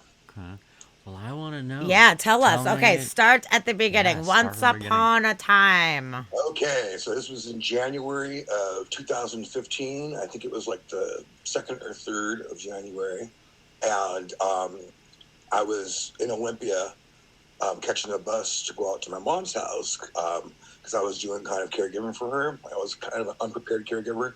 But anyway, I'd go out there and check on her and stuff like that. And because my mother's she's like, she has dementia and had a bunch of strokes and so on and so forth. But anyway, there's only so many buses that you can catch out of Olympia, the transit area, to Aberdeen Hoquiam. And the last bus runs at about like 7:20. And if you miss that bus, like there's no other way to get out there unless you're going to drive. So you really got to kind of catch it. And so I was at the Brotherhood Bar, which is a wonderful bar there in Olympia. And I was having a couple drinks to kind of kill time until the bus was coming. And I had my phone getting charged like in a booth. And I was outside smoking in the back area. And at some point I got into some conversations with some people that I had to go back and check my phone. And when I checked my phone, I saw what time it was and it was charged. And it was like 7:18, 7:19, like whatever. And I'm like, holy shit, I gotta get the fuck out of here. And so I just grabbed the power cord and stuff like that, and I throw it in my pocket. I throw my backpack on. This guy kind of had like a full body backpack, and I threw that on, and I went bolting out the door. And I had my phone in my hand. And so kitty corner from that street where the Brotherhood is a parking lot. Now this parking lot doesn't have, or didn't anymore, I mean, I haven't been there in quite a while, but it doesn't have any street lights like around it. Okay, but on the other side of that parking lot, there's a building, and through the alley is where the bus depot is. And so I just know I need to cut across that parking lot and get to the bus depot. So as I'm running out the bar, I turn my Wi-Fi off my phone so I can, save the juice on it. I go across the street, and I really don't recall any cars coming towards me or around me. And so as I'm going across that parking lot, I was like near the middle of the parking lot, and then this bright light like kind of appeared above me, and it was like almost like a spotlight, and it kind of had a yellow orangish kind of hue to it, and it was like being on a stage like with a spotlight like around me. Weird, like an amber colored light. Yeah, it was kind of yellowish. I don't want to say it was like kind of maybe like an ochre or something. Being an artist, kind of like an ochre. It wasn't like, it was just a light that was kind of above me, and I'm like, okay, what the hell? And I got to keep jamming to catch this bus. And I still had my phone in my hand, and I had pointed it up towards above me, and I just held the photo button down, and I snapped 4 photos. With my phone, and then my iPhone went completely black and rebooted itself immediately. Like typically, whenever I reboot my iPhone, it takes a while for the Apple icon to come back on my phone. Sure. But it rebooted it absolutely immediately, and then I started laughing about how quickly the phone reset itself. But the next thing you know, I felt like I was in a time warp. Like everything slowed dramatically. Like I was moving through Jello. Whoa. And I recall being like pissed that like I was being forcibly slowed in motion because I needed to catch this last bus to get out of there. Yeah. And so as I'm struggling through this atmospheric sort of pressure around me, the light did kind of fluctuate, and it kind of became a yellowish orange hue. And then and I've seen something like this a few times in my life. We won't get into all that, but this was just like completely, I hadn't seen this in quite a long time, and it kind of felt like there was some sort of like stealth, like helicopter above me or something, because there was like waves of energy that I felt like going through my body. Like basically, if you're in an MRI tube, I call it the tube. You know, when they hit you with those, you can feel it going boom, boom, boom, boom, boom, boom. Yeah. You know, when they hit you like that, and then everything went bright white, and pow, like I was just like I was gone or whatever. I don't even know. Like it's something. All I know is that when I ended up wherever I was at, that I was standing in a thick fog bank on the side of a road, like a rural road, and I was feeling a bit bewildered of my surroundings, but yeah, I kind of had a calmness to the feeling that everything was kind of okay. But I was also slightly nervous because I'm like, what the fuck just happened, and where the fuck am I? And you don't even remember getting on the bus, or you were just in the parking lot in the Jello trying to catch the bus, and then all of a sudden, bright light. I say it wasn't like it wasn't like actual physical Jello. It just felt like trying to move through Jello, like you know. No, I totally know what you mean. It was more atmospheric. Like I didn't wake up all wet or anything. Right, but a very thick energy that was resisting. It's like when you're in a dream and you're trying to run, but you can't. Like you're just moving super slow. Okay. Yeah, and I remember like trying to like kind of rewire my neural network of like going, fuck this, man, you ain't fucking stopping me. Like, you know, like I'm not like, you know, trying to outthink whatever's going on with the energy kind of hitting me. Yeah. And so I was kind of slightly nervous, even though there was a calmness to like my basic energy, because I'm like, where the fuck am I? And I lit a cigarette, and when I took a drag off it, my body immediately rejected it, and it started causing me to vomit. And so, and meanwhile, I'm still trying to take a drag off the cigarette. I'm still like, I'm dry heaving on the side of the road. I'm just like, what the fuck is going on? Yeah. Now, when I take a second drag, it happened again, and all of a sudden, music begins playing through my headphones, which were in my backpack that I had never taken out of my backpack, and they started. So the headphones were connected to my phone. And I was like, what the hell? And it was the Gorillaz song, 99 2000. Bump, bump, bump, bump, bump, bump. Well, there's a monkey in the, you know, whatever. And I'm like, is that relevant to you? Like, did you have that song on playlist, or does it have any kind of meaning to you? It was in my phone, but I didn't have my headphones connected to my phone. Yeah, that's. They were in my backpack, and all of a sudden it was there, and it was really interesting that as I'm like dry heaving and stuff on the road, or just throwing up on the road, meanwhile I was trying to take some tokes off this cigarette to calm my nerves, that like all of a sudden the music kicked on. Like I didn't like turn it on with my hand or whatever. I'm too busy retching, and had, you know, and my phone was in my pocket, and so somehow that all got connected. I thought it was really kind of odd that bump. Bum, bum, bum. Whenever I hear it, it still kind of gives me a tingle through my whole body. I'm just like, yeah. Okay. I bet. So, anyway, I look to my left, and I'm looking down the road, and now, mind you, it's a really thick fog bank, and I see some lights coming through the fog towards me, and so obviously I could tell it must be either a truck or maybe it's a bus, and in that area between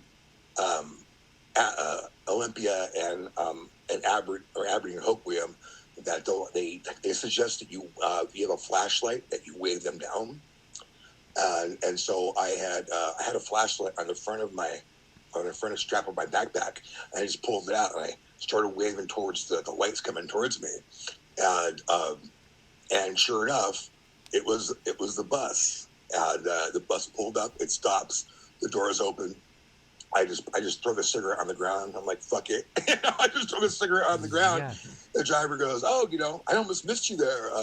And it's not, you know, it's just not a normal bus stop, which is true because it's along the side of the road. And I thank her for stopping. And I go to place like $3 in the meter, which is typically what it would cost from Olympia to Hoquiam or Aberdeen. And she goes, oh, no, it's only $1. And I'm like, okay, you know, I know that sometimes they've had like specials they offer to people once in a while. Like yeah, sometimes they're nice. Christmas, yeah. You know, every once in a while. But this is January, like January 2nd or 3rd, right? So I just kind of threw the money threw the whole $3 into the drop box, and just kind of figured I'd pay it forward or whatever. And she asked me, she goes, "Are you okay?" And I'm like, Well, yeah. And I get on the bus, I and I think look so. down at the people. They're all sitting on the bus, and they all had this odd, like, smile on their faces, and like this orange glowing aura about them. Weird. Oh, I don't like that. Yeah, it was really trippy. It was like looking at like a bunch of smiling mannequins, and like and like nobody was blinking or anything or moving. Like there was no What the movement, no one was fuck? talking or anything. I'll They're take all the just next kind of bus. looking at me, and it was either that or like I kind of felt like they were like Stepford wives or something, you know? Like, Sure, yeah. Yeah, right. it was just really kind of odd, and so I sit down and I sit down to like a side bench on the bus, so that, you know, it's not like ones where the seats where you kind of facing the front of the bus. I was sitting to the side of the bus, and there was this really big, large man who had his back to me that was sitting closer to the front of the bus, and you know, and I was sitting behind him, and between me and him was his backpack that he had right there, and I turned my back to all the people behind me because I don't want to look at them. Because Yeah, they're that's creepy. spooky. Yeah, it was, you know. But, you know, the crazy thing was, like, the bus driver was appearing normal. Like, she was in, you know, she's doing her thing. You know, she's driving us all, going and cutting through this fog and all this stuff. And so while I'm sitting there, for some reason, I don't know why, but I end up unzipping this guy's backpack, like the front pockets of his backpack that are facing me.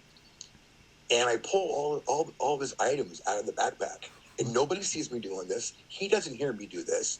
And what I did is I started laying everything down like in a pyramidal form. So I put all the bigger objects on the bottom, the next size up, and everything until I stacked everything up on his backpack like a pyramid. Do you right? remember why you were doing that? Like what you were thinking in the I moment? don't know why. I don't know why I was doing it.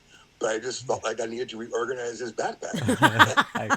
Okay. Things need to be stacked up right now. Okay. Was there anything Right. bizarre in his backpack? No, I think he had like 3 Cokes, like cans of Cokes. Those went on the bottom. I don't know. I think maybe he had a book or something or whatever, and I kind of made it like the next level. And I just put everything that he had, like from big to small, and went up to the top, and then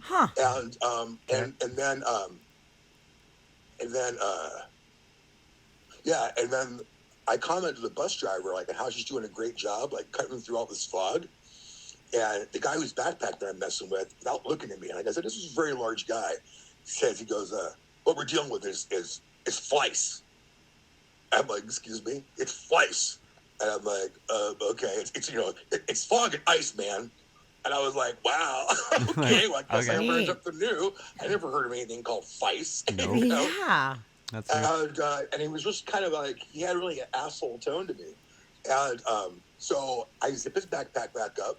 And I reach in my pocket and I turn the Gorillas back on, skipping past that song I was listening Yeah, to. I didn't want new to listen song, to it please. anymore. Yeah. Yeah, I'm like, I'm going to move on. And as we pull through through and out of the fog bank, like she was actually kind of racing it, and she actually broke through it.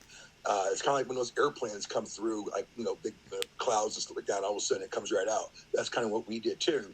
And then I realized that we were 20 minutes away from Aberdeen, wow. because I've taken that route many a times. Yeah. I realized that I was at the end of Montecinto, which is about 40 miles from Olympia.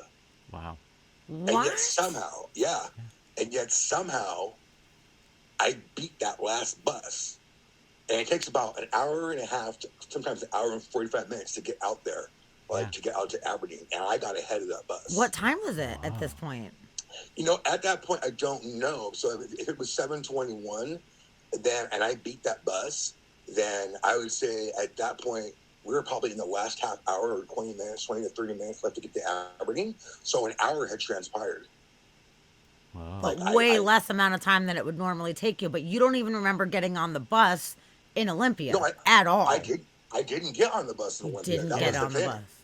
Like I was caught in time or frozen by this orb or whatever that like wouldn't let me get on the bus. Weird. Up until like the energy got like really bright around me, and then all of a sudden like it just, like I said, it was like blink. On the side of the road uh, in the fog too, which fog seems to be a common theme with a lot of these weird time slip things as well. Yeah.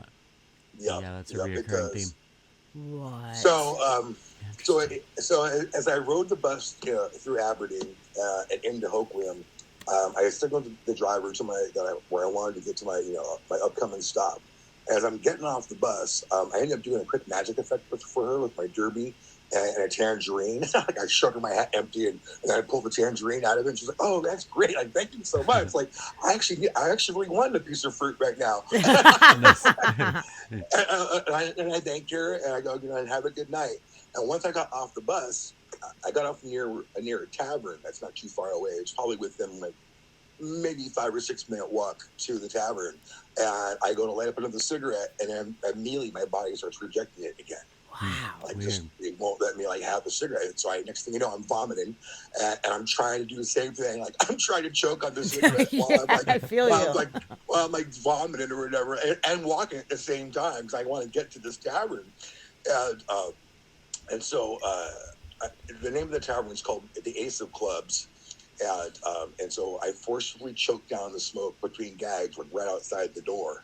And then I turned my Wi-Fi on, back on my phone, and I walk into the back door, back area of the Ace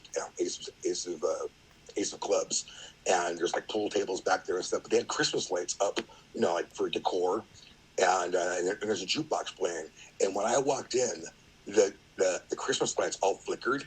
Oh. Right. And the jukebox stopped mid-song. No shit. No way, really? Just like right when you walked in. You zapped it. You zapped all of it. What the fuck? Yeah. I mean, I turned the Wi-Fi on my phone, and then I walked in.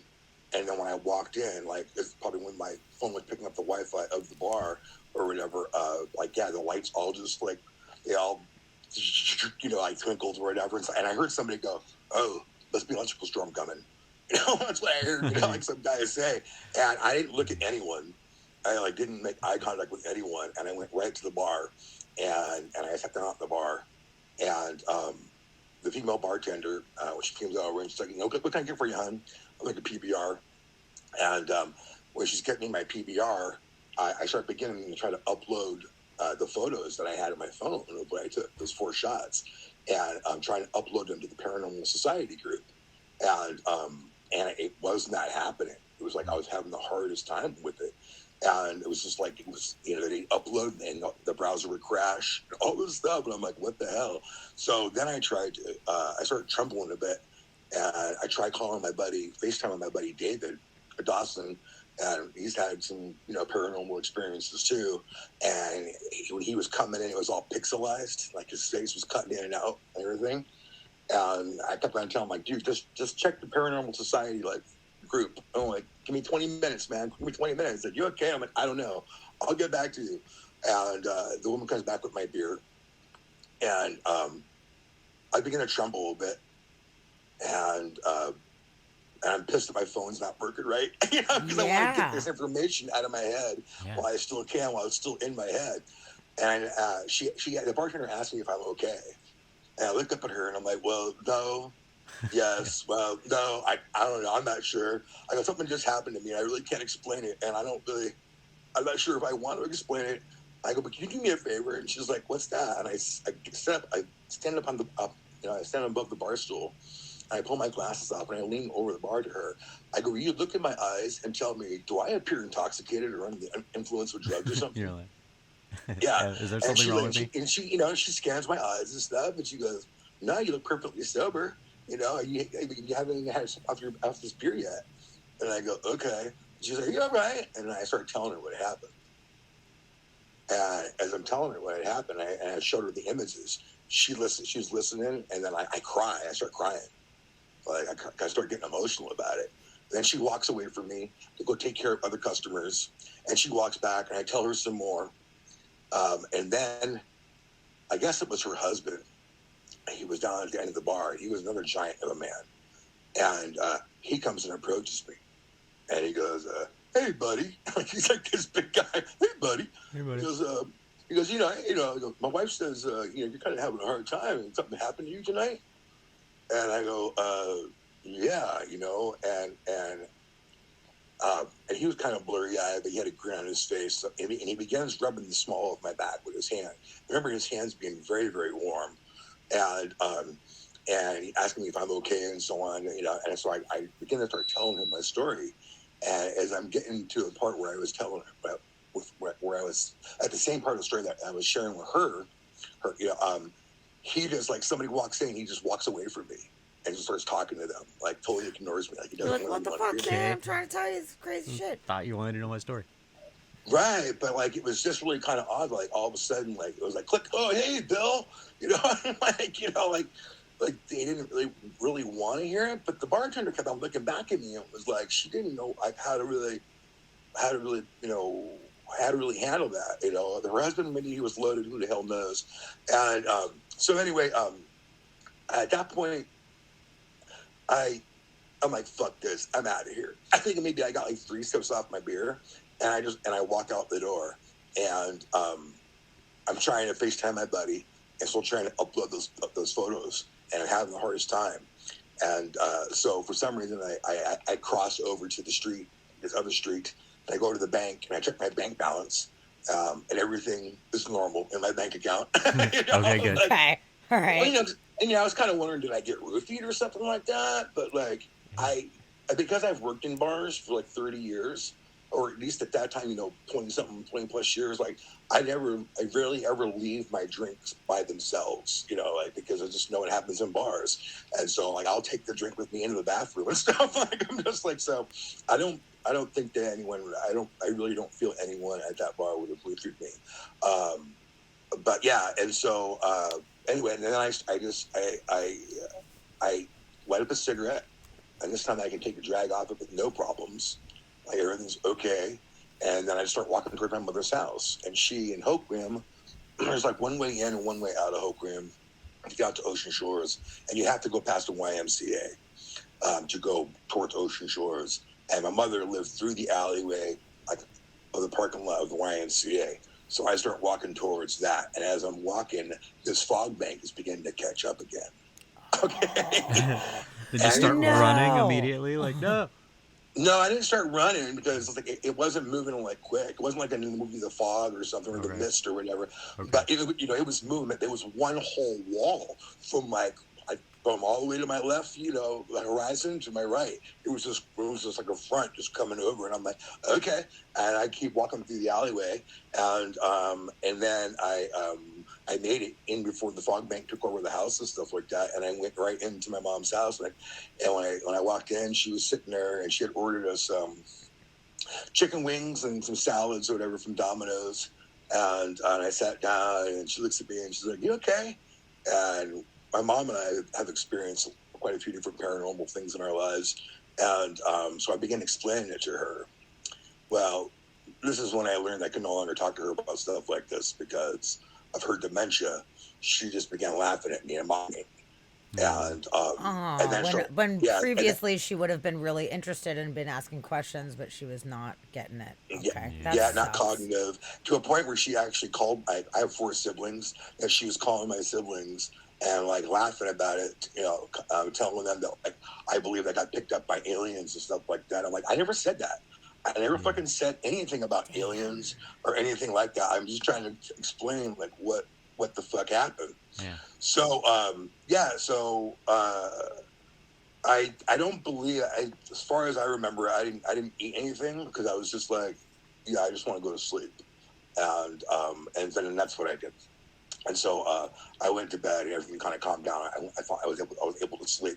But the next morning when I woke up, I recall like having like 2 main emotions that were teeter-tottering within me, and one was of anger for kind of feeling sort of like I was violated in a sense, but not like anal probe or anything like that, but just kind of like, all right, something happened and like it was out of your control. Yeah, out of my control and against my will, and fuck you. And I'm not. Sure. I didn't know what to be mad at. The other one was of depression, where I just wanted to hide under the covers and like from the world and just cry. And my jaw felt like I felt as though I had been clenching it like extremely hard for a great deal of time. Like my jaw, it was just really sore and stuff. And my lower back, where that bartender's husband was rubbing my back, it felt like it had been kicked by a horse right there. Whoa. And I was like, what the hell? Weird. And really, all I really wanted to do that Saturday was, like I said, hide under the covers, or also I thought I would like to take like a 4-hour hot power shower, just soak and like a shower over 4 hours. If my mom's hot water heater could have handled that, like I would have done that. Right. You know? Yeah. And I think about, like, you know, even when people get raped and stuff like that they'll want to go shower immediately afterwards and kind of wash everything away. Yeah. And so that kind of went through my head too. But like I said, I physically, you know, my anus and everything else was fine. You know, like I didn't have like any probe marks and stuff like that. So I mean, it was okay. Now, But it was to kind of watch that energy off. Yeah, Like you had this energy that was foreign to you, so I can understand your brain wanting to just like wash that off of you. Yeah. Yeah, I really, Metaphorically and it physically. was really kind of crazy.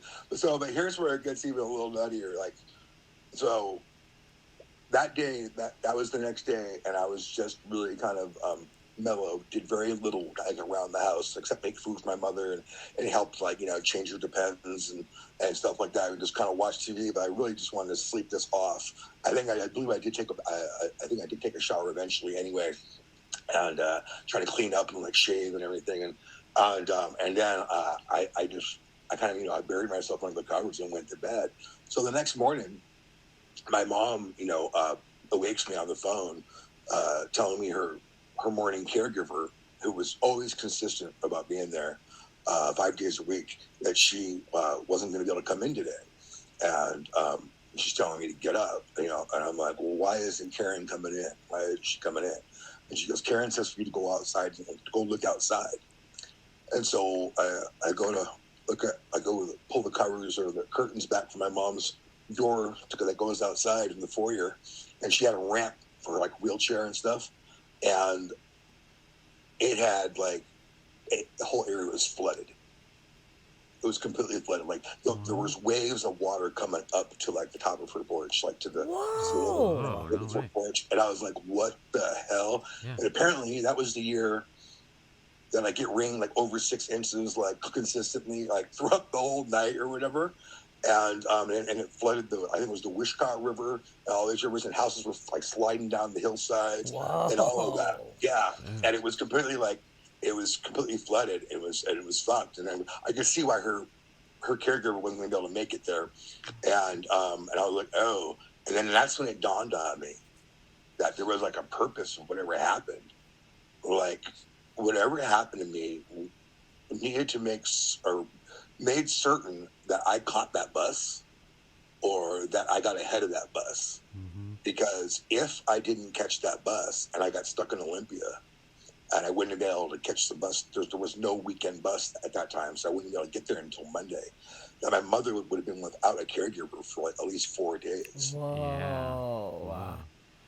Wow. Yeah, and she wouldn't be able to cook for herself and, like, you know, clean herself up and stuff like that. And so that kind of made me feel a little bit better about the whole experience, because I was like, because she really would have been screwed, you know, if I wasn't there. I mean, even that day when it had flooded, on all the flooding was there, I'm like, fuck, I'm out of cigarettes.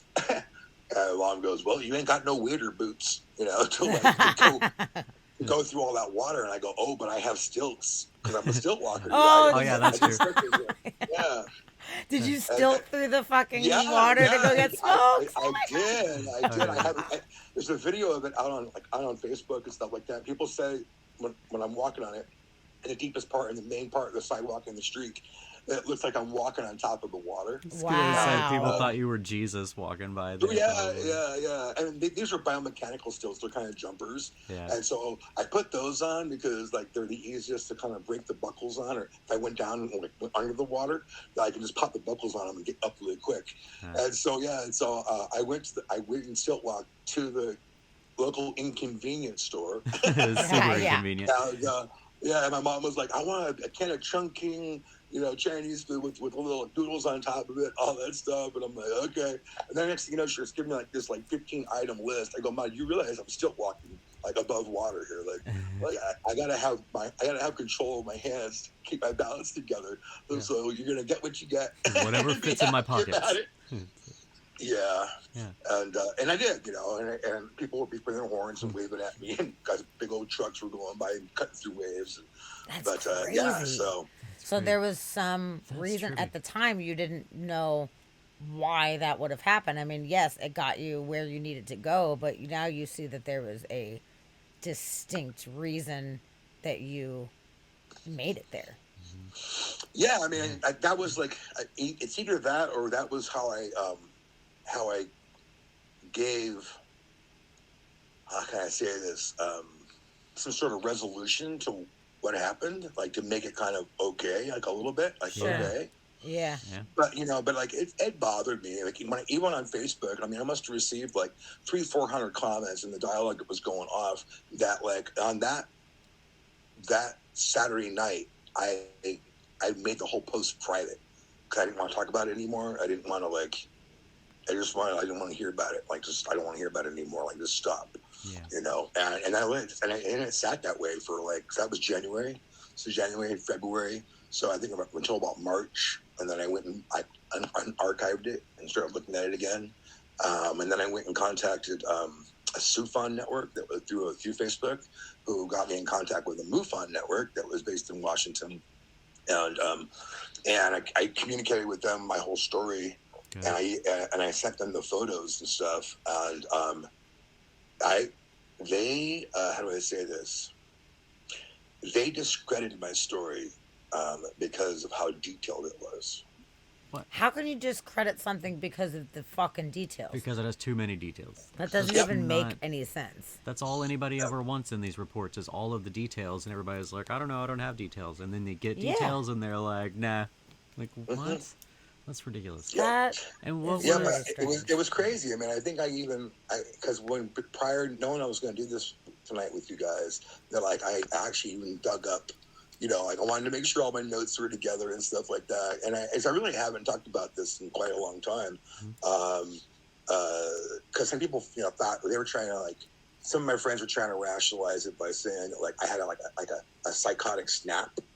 And I'm like, okay, no fucking way. Other people say, well, I got roofied and somebody probably kicked me out of their car and all that. But the reality is, even if I say was roofied, that they'd have to be driving pretty fast to beat that bus through those country roads. Yeah.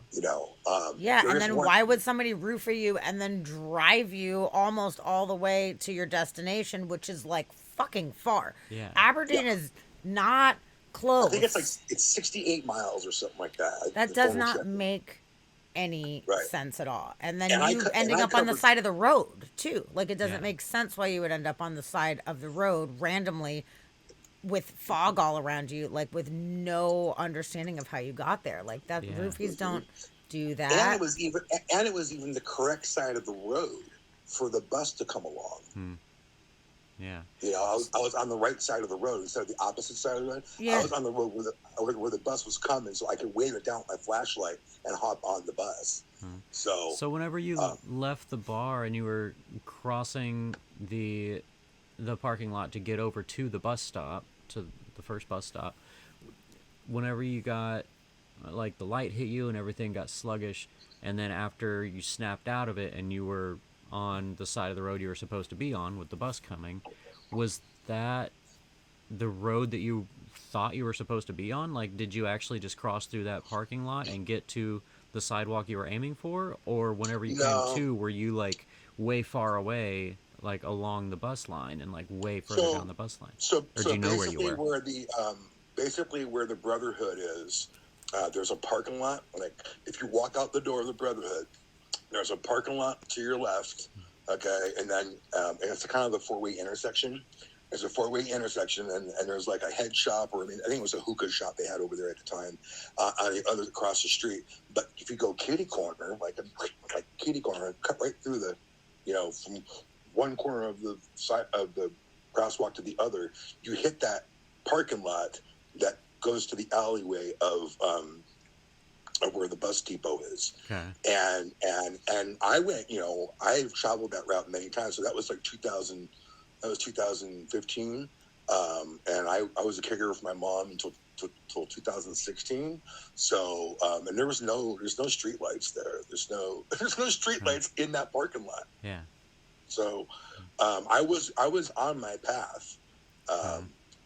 And like I said, like when my phone like fritzed out or whatever and rebooted itself after I kind of felt like this, I felt like what was above me kind of felt like it was like a stealth helicopter. It was just so quiet.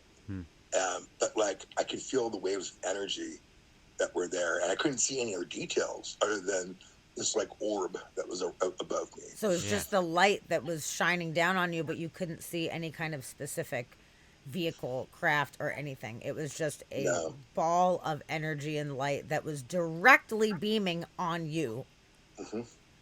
Yep. And the crazy thing is that I had so that happened in January.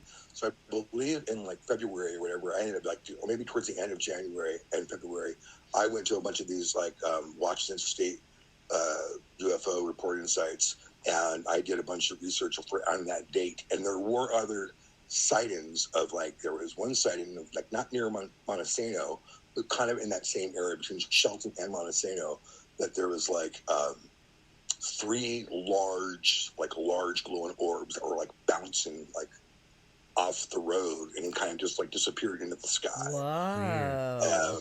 So there was actually 3 other reports, which is what I also provided to SUFON, later on, but they just never got back to me. It was kind of like, he's never responded to me ever That's again. really So surprising weird. because their whole thing is taking reports of paranormal experiences. So it's weird that they're like, oh, it's a little too many details. I get them thinking it could be fabricated if it's overdone, but really, like, isn't that what you would want rather than, I don't know, A, B, C, D, and that's it. That's all I remember. Like, you remembered an awful lot. I was corresponding with Peter Davenport, who was the director of the National UFO Reporting Center for Eastern Washington, and then he wanted to pass everything on that I had to a person named Mr. James Clarkson, what's the name yet? Clarkson, who was the state director for the Mutual UFO Network, who lives in Olympia, and they wanted the photos, so I sent them the photos, and it was just 4, and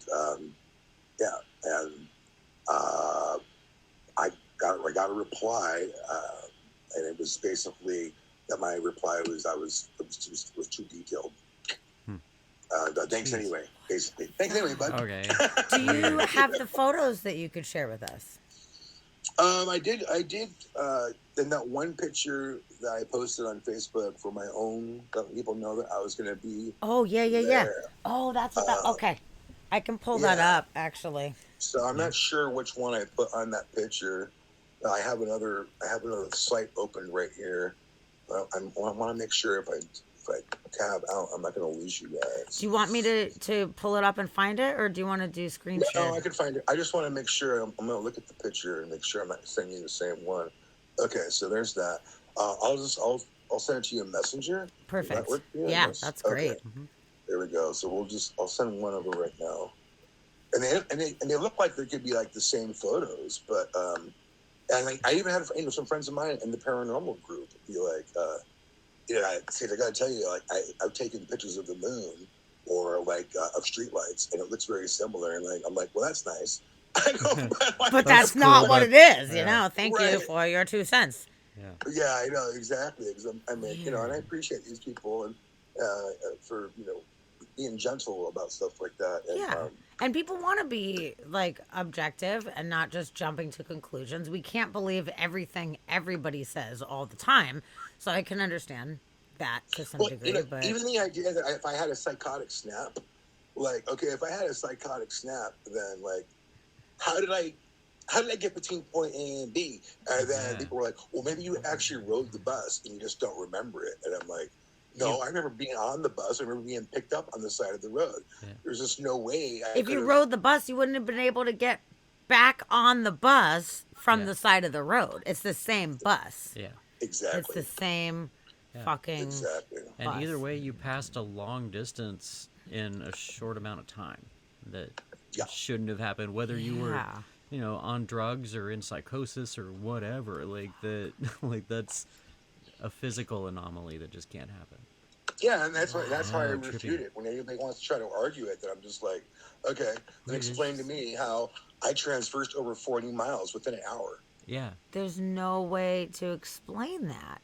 that's so No, there weird. It is isn't. just like a You know. perfect That's circle, yeah. like orb. Like And yeah, yeah. there's no, I'm sending you another one here. and you can So see in the shadows, like you can see clouds, like up there in the sky, and there's no light post or anything. It's not like there's Nope. just like a light right above you, and that's not moon. I've taken moon photos too, but even whenever it's super bright like that, even if it were a full moon, first of all, it would be behind those clouds, and second, Right. you'd be able to see some kind of moon detail in it anyway about it, Yeah. even if it was. well, the crazy super one bright. is when you can see like the orb inside the orb. Yeah, And Yes. you can see there's a difference between the two. yeah. Like one's kind of like going up, the other one's kind of going Oh, down. definitely. Yeah, there's a light and then there's a circle. And, Yeah, like they're it's a not. glowing Yeah. orb. Yeah, and they're not centered, which that's weird. That's Yeah. kind of an odd thing.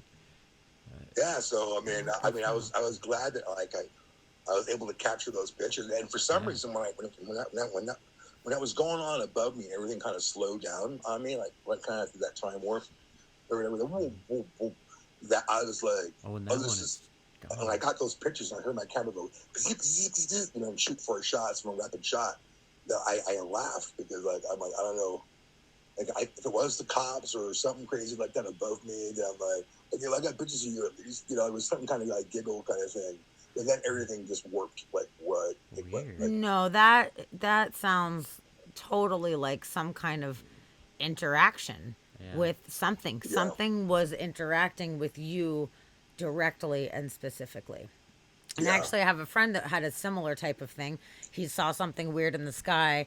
His phone completely burned from the inside, Yeah. and the Okay. phone was totally fucked. He felt like crazy energy beam type of thing, like very similar story, extremely similar as far as the feeling that he had of being pinpointed energetically, but his phone was unrepairable. It completely like melted from the inside, and he had to replace the whole fucking phone, which was crazy. That's crazy. And my iPhone was actually was a pretty new iPhone at the time. I think it was back then. It was like an iPhone 5 or 6 or something like that. But like it was new, but I just know like how long it takes for them to reboot and how quickly they did that in my hand was kind of funny because it was like how'd that happen so fucking quickly, or the time really slowed down to such a point where Right. it was going through its normal cycle and it just seemed like it was moving fast to me.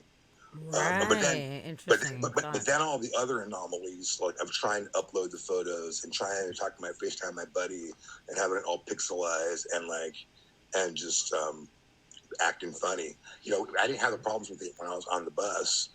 I know I looked at the pictures a couple times and stuff like that, and it was no problems. But I had the Wi-Fi turned off, so it was like not getting any kind of signal at all. So it was Right. like, That's so That's really fucking interesting. bizarre. Yeah, that's trippy. So, okay, what are your Yeah. theories? I'm sure you've thought about this for a million hours. What well, do you think? I have some funny theories. I'll take them. At least one. I kind of feel like that whatever happened, and you know, whether it was some kind of divine intervention, or just like, you know, weird energy that, you know, cosmic energy that I'm not aware of. I feel like I was like Sonic the Hedgehog or something, and I hit one of those one of those speed warps. Yeah, Yeah, right. fucking It A. just went, pew, you know, and I was like, bing, and here I am. Yeah. You know? And Wow. then and not the throwing up part of all of it was like my body catching up to like everything that I just went through, and like it didn't want me to, you know, it just wanted oxygen, didn't want no nicotine in it, and so on. I still don't understand, you know, the whole music part of it and all that. That was Yeah, really. that's weird. But if you ever listen to that song, that 99 2000, you ever listen to the lyrics, that kind of is like pretty. That kind of adds a little bit of humor to it all too. You know, like the whole there's a monkey in the mountain or something like that, and like basically how we're all, you know, bunch of monkeys working for the man kind of a thing, you know, like it's a crazy song, but yeah. So I mean, either that, I don't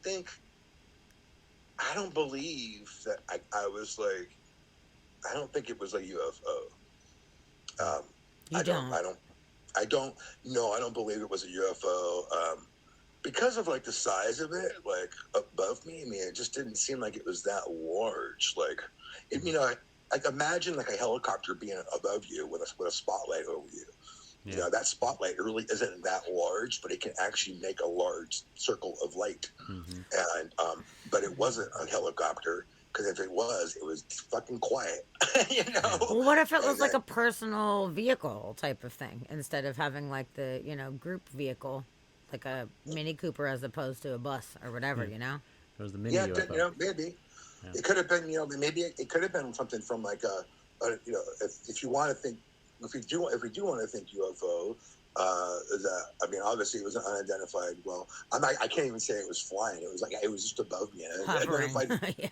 It was a floating object, not flying. Yeah. But like if maybe it was probes or something like that. But there was some kind of connection with me that like where it got me. It bagged and tagged me or whatever. Funny thing was, I ended up receiving a head injury probably like a few months later and stuff like that. And I had to go in for MRIs myself. So they didn't find any little chips in me. Okay, that's just in good. my hemisphere. Or, Yeah. Sure. No implants. That's anything. nice. Yeah, no implants or anything like that. Okay. So that was fine. And I checked out all cool on the grid, but I don't know. I mean, I really don't know. I mean, in my heart, I feel as though when I saw that flood, because that messed up that area for 2 days, like a little over 2 days. My older mother didn't have any kind of care, and the caregivers weren't there they only were there for during the week, and I was there on the weekend. So, but yeah, my mom would have been totally screwed. So whatever it was, I kind of feel, I guess to make me feel good about it, have me feel good about it, that whatever it was, it wanted me to be there to make sure that she was okay, and that she was taken care of, and she didn't have to suffer or struggle. And to be honest, on that Sunday with all that flooding, like none of what happened on that Friday bothered me anymore. You knew you were where you needed to be at that point. Yeah. And I threw my stilts on. I bounced around in the water. I went and got groceries, cigarettes, maybe a couple tall boys or whatever. Took care of my mom. It was all fine until they came in, and I didn't even tell the caregivers of all that. But I don't know. My mom and I have seen quite a few different anomalies and stuff like that. We hitchhiked across the U.S. quite a few times as a kid. And so we had seen some really odd shit that we just can't explain it. Do you have any family members that have passed on that you feel like could have been involved in helping facilitate that for you? That's very interesting. But so my grandfather, my mother only has two parents, and so I'm a bastard son. So anyway, but so her father was the first one to die. And then when her mother died in 2007, my mother, so she lost both her, in the end, both of her parents were gone. That's when she started having TIAs, which are mini strokes. Oh, yeah, shit. And doctors couldn't figure out why she was having them. And they couldn't really get them to stop either. And so that's when everything kind of started twisting with her. And her kids, even including myself, at some point, just didn't think about her and let her kind of do her own thing, because it kind of became like, oh, she's just crazy. And then it was one day, I had woke in West Seattle on my girlfriend's bed, and I awoke and I was like, I got to go south. And she's like, what? I have to go south. She's like, for what? I go, I don't know. I just got to go south. And she goes, so you breaking up with me? I go, no. And she goes, you have to go south. I'm like, yeah. And she goes, to where? I go, I don't know. It's like the movie Donnie Darko. Sure. When he has that energy coming out of his chest. Yeah. That's I was being pulled that way. And my mom called me, and I looked at the phone, and I just turned the ringer off and put the phone down. Kept on talking to my girlfriend. Upon the third ring, I realized I had to go visit her. and I'll like go and see her and check in on her. And when I went down to her house, I had realized how horribly disarray her life had been. With garbage, and she had like 12 or 20 rats living in her house, and like it was a mess, man. And and then I called some people up and had them come down with some trucks to help take things to the dump and clean everything up and get her back onto the road of like a healthier path. And so it could have been the spirit or soul or energies of my grandparents or whatever, but because my grandmother, on my grandfather's side, he was they were very strong Catholics. Like my grandfather's parents gave all their money to the church, like when they passed. My grandfather bought the house from the family, but all the money went to the church. On my grandmother's side, they had a very large family, and my grandmother never even graduated, never made it past the 9th grade because she had to start working because the father had passed away. So everybody had to work to take care of the family. So my grandmother would read like the Daily Globe and like books on ghosts and like Bigfoot and all this stuff and everything, and like the Inquirer and all that, Mr. Batboy and Totally. or Mrs. Bean got raped, by an alien in her green field or something, right?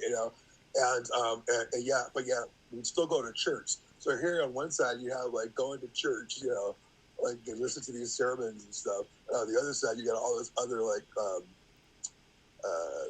esoteric, paranormal, like strange stuff going on. So. Interesting. That's a very strange dichotomy, but Yeah. cool that she was still open-minded to other bizarre things out there. And my mom has always been open to stuff too, but like she never, like I've seen auras like on animals and trees and like life and stuff. I've seen that like all my life. I thought everybody did. I thought everybody could see that stuff, but no, I guess people don't. That's really my cool. Mom, my mom never tried to like, oh, my son is like, I think my son's crazy. Let's get him on medication. She just like, she never challenged. I mean, I remember we went and saw Star Wars, 1977. We went and saw Star Wars, and there's the scene where Luke Skywalker is looking over Tatooine, and there's like the double sun that he's looking at, and I just burst out crying in the theater. And my mom was like, "What's the matter? You okay? What's wrong?" I'm like, "That's supposed to be our planet, Mom." And she's like, "What?" I'm like, "Yeah, that's supposed to be our planet. Like, we're on the wrong planet. We're supposed to be on a planet like that with 2 suns." And she was like, "Okay." Now she took me to see that movie 10 times within 1977. I went and saw it 10 times. Wow. And like the other times that we went, like after that first experience, that when that part would come up again, and I would start crying again, she'd hand me tissues and some red vines. Nice. Oh, wow. That's interesting. That's weird. So And maybe you were how old at that point? Okay. I was 7 years old in 1977. Yeah. Okay. So what if, I mean, you are from somewhere else and therefore have some kind of connection with these things that keep an eye on you and help you out in times of need or something interesting Yeah, like that. I don't know necessarily about all that, but like I definitely, I've had other experience. My mother, here's another one you guys might like, but so we were living in Vegas and we were staying at a place called the Blue Angel Motel. It doesn't exist anymore. I think there's still like relics of the Blue Angel, but anyway, we were staying there. And apparently, I had socked my mom in the eye while we were sleeping in the same bed. Oh no. And I just punched her in the eye.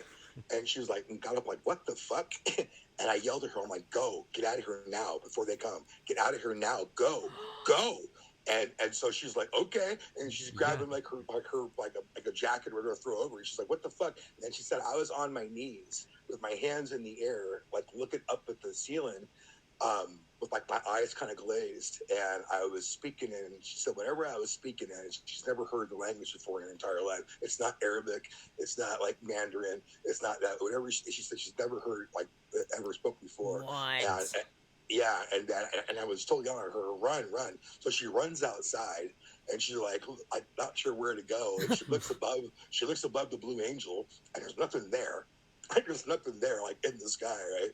And she was like, what the fuck? So she goes back inside, and I was fast asleep. No way, really? Yep, I was Weird. back asleep. Whoa. Oh, I bet she was so freaked out. Yep. But good But on her here's- for listening to you and being like, okay, and leaving rather Yeah. than being like, are you okay? What's going on? Yeah. Like, Well, and even as a kid growing up, like, I always had a really good intuition, and it's really, and my intuition has always been, it's like when people like to mock psychics and stuff like that for like, oh, why aren't you winning the lottery? Well, that's not what that gift is used for. That gift is used for helping other people, and not to help yourself. Like to profit off yourself, unless somehow you really are good at it. And so I've always had a really strong intuition and followed my gut instincts. And so even as a kid growing up, I'd be like, Mom, make a left right here. And she's like, what? Make a left right now. And so she'd make a left. And then I'm like, okay, now make a right. We can go back on that street again. And then she'd make a right and get back on that street. And 2 cars hit a telephone pole and wiped out 3 telephone poles where we would have been. Good intuition. That's Yeah. great. Yeah. Yeah. So she always kind of listened to my advice, and just let me kind of be, like, just kind of, never, like I said, she didn't really try changing me. But the best one is that when I was living with her, staying with her, being her caregiver, her bed was set up in her living room, and it was there was a coffee table in between us, and so her bed was there, and then she had her couch, and she had a lift chair and a giant TV that she could watch. And I would, even though there was other rooms, we had beds and stuff like that, I would actually just stay on the bed and sleep across the way from her, because I was watching her a lot, how the dementia and getting her off of certain medications, because she was being overprescribed medications by the state and stuff, to kind of, so I would catch her like sleep smoking, where she would sit up and she'd pretend to grab a cigarette, and she wouldn't have a cigarette in her hand, and she'd pretend to light it without a lighter in her hand, and she'd take a couple drags, and then she'd put it in an ashtray, and then she'd call back and she'd go back into bed and stuff. I'm just like, wow, okay. So, but Trippy. one day I get up and I sit up and I look at her, and she's just laughing at me. She's kind of giggling and laughing at me, and I go, what's so funny? She's like, you. I go, what about me? It's just like, just you. I'm like, I want to do the whole like scene out of Goodfellas, like, you think I'm fucking funny? funny? But I'm like, no, but really, Mom, it's just you. She goes, you were talking to them again. I go, excuse me? She goes, you were talking to them again. I go, talking to who? She goes, whoever did you talk to? And I go, like, what do you mean? She's like, whoever you've been talking to, she's like, since you've been a kid. And I go, okay. And I go, and what was I saying? And she goes, I don't know. I don't know the language. Like, I don't. She goes, well, whatever it was, like lately when you talk to them, you've been having a lot of giggles and a lot of fun with it. There's been a lot of laughter and stuff. Good. And I'm like, okay, but you don't understand what it is I'm saying. She goes, no, but you definitely know that language. And I'm like, okay. And she goes, and the funny thing is, she goes, Karen's going to walk through my door here like any second, and Karen came walking in. I go, how'd you know that? She goes, because you told them you had to go because the caregiver was coming. No way, really? Fucking Weird. real, for real, man, for real. What? Wow, that's trippy. And I was a sleepwalker when I was a kid too. I slept walk, and I would, yeah. I guess I would do crazy shit, rearrange things in the house and stuff like that or whatever. But like I said, my mom she didn't send me to a shrink. She didn't, like I said, drug me or anything like that. Actually, when they wanted to put me on Ritalin because I was so hyper, she actually took the Ritalin and sold it to all her friends and bought me art supplies. That's awesome. That's pretty funny and kind of awesome too. Yeah, that's a Like, good don't one. She told me medicate my kid, but we'll make him an artist. It'll be great. Yeah, she told me, she goes, I remember when you could get pills back in those years, you can get them right from the doctor. So like in the 70s, whatever, you can still get them from the doctor. And I remember when we got her, she had a Fiat Spider convertible, and we're driving down the strip, and she got the pills. I remember her asking me like, well, I said, what do you think? Do you want to take these pills or something? And I'm like, yeah, I don't know, Mom. Okay, yeah, sure. So when she's okay, we'll take the pills. But her question to them was, she goes, I have a question. So you're saying, give him my son speed will calm him down. And like, oh yeah, we've got, great reports, like, statistics and whatever, proving that this does work. And she goes, okay, then my question is this: what happens when he goes through puberty and his hormones shift? Like, what's going to happen to him then? And they go, oh, well, we don't know. Yeah. Oh. And she's like, okay. You don't know. And she's like, no. And then she's like, well, Sage, what do you think? And I'm like, I don't know, man. Yeah, hook a brother up. I don't know. Yeah, give me the drugs. I was just a kid. I trusted my mom. And so she's like, okay, we'll take the pills. So we get the pills, and we're in her car. I'm like, hey, mom, when do I get my pill? I get my pill, Ma. Hey, Mom, what's the pill? I'm gonna get my pill, Ma. Pill. I want my pill, Ma. Like it was not calming you down really at all. Huh? Right. And so she ends up driving, and she pulls like right up to this nondescript kind of building, and she takes the pill bottle and she holds it at me, and she goes, "Kid," she goes, "I'm more worried about what the side effects of this is going to do to you in the future." She goes, "But what's inside that building, I am not worried about." She goes, so what I'm going to do is I'm going to take these pills and sell these to all my friends to help finance whatever it is you want in that building. She goes, do you want to go in the building? And I loved like watching like Let's Make a Deal and all that shit, was behind the curtain. Yeah, I'm like, yeah, let's go. and we went in, and it was just a giant art supply store. And she's like, anything you want. That's awesome. Clay, boom, got it. Paints, boom, got it. Whatever the fuck I wanted, like she got it for me, and that's how I became an artist. She backed my Fucking career. awesome. Yeah, so Wow, yeah, she sounds so supportive. That's really cool. So how nice that you were able to be so supportive to her in the end and help take care of her. I know that's not easy to do at all. Yeah, it's not.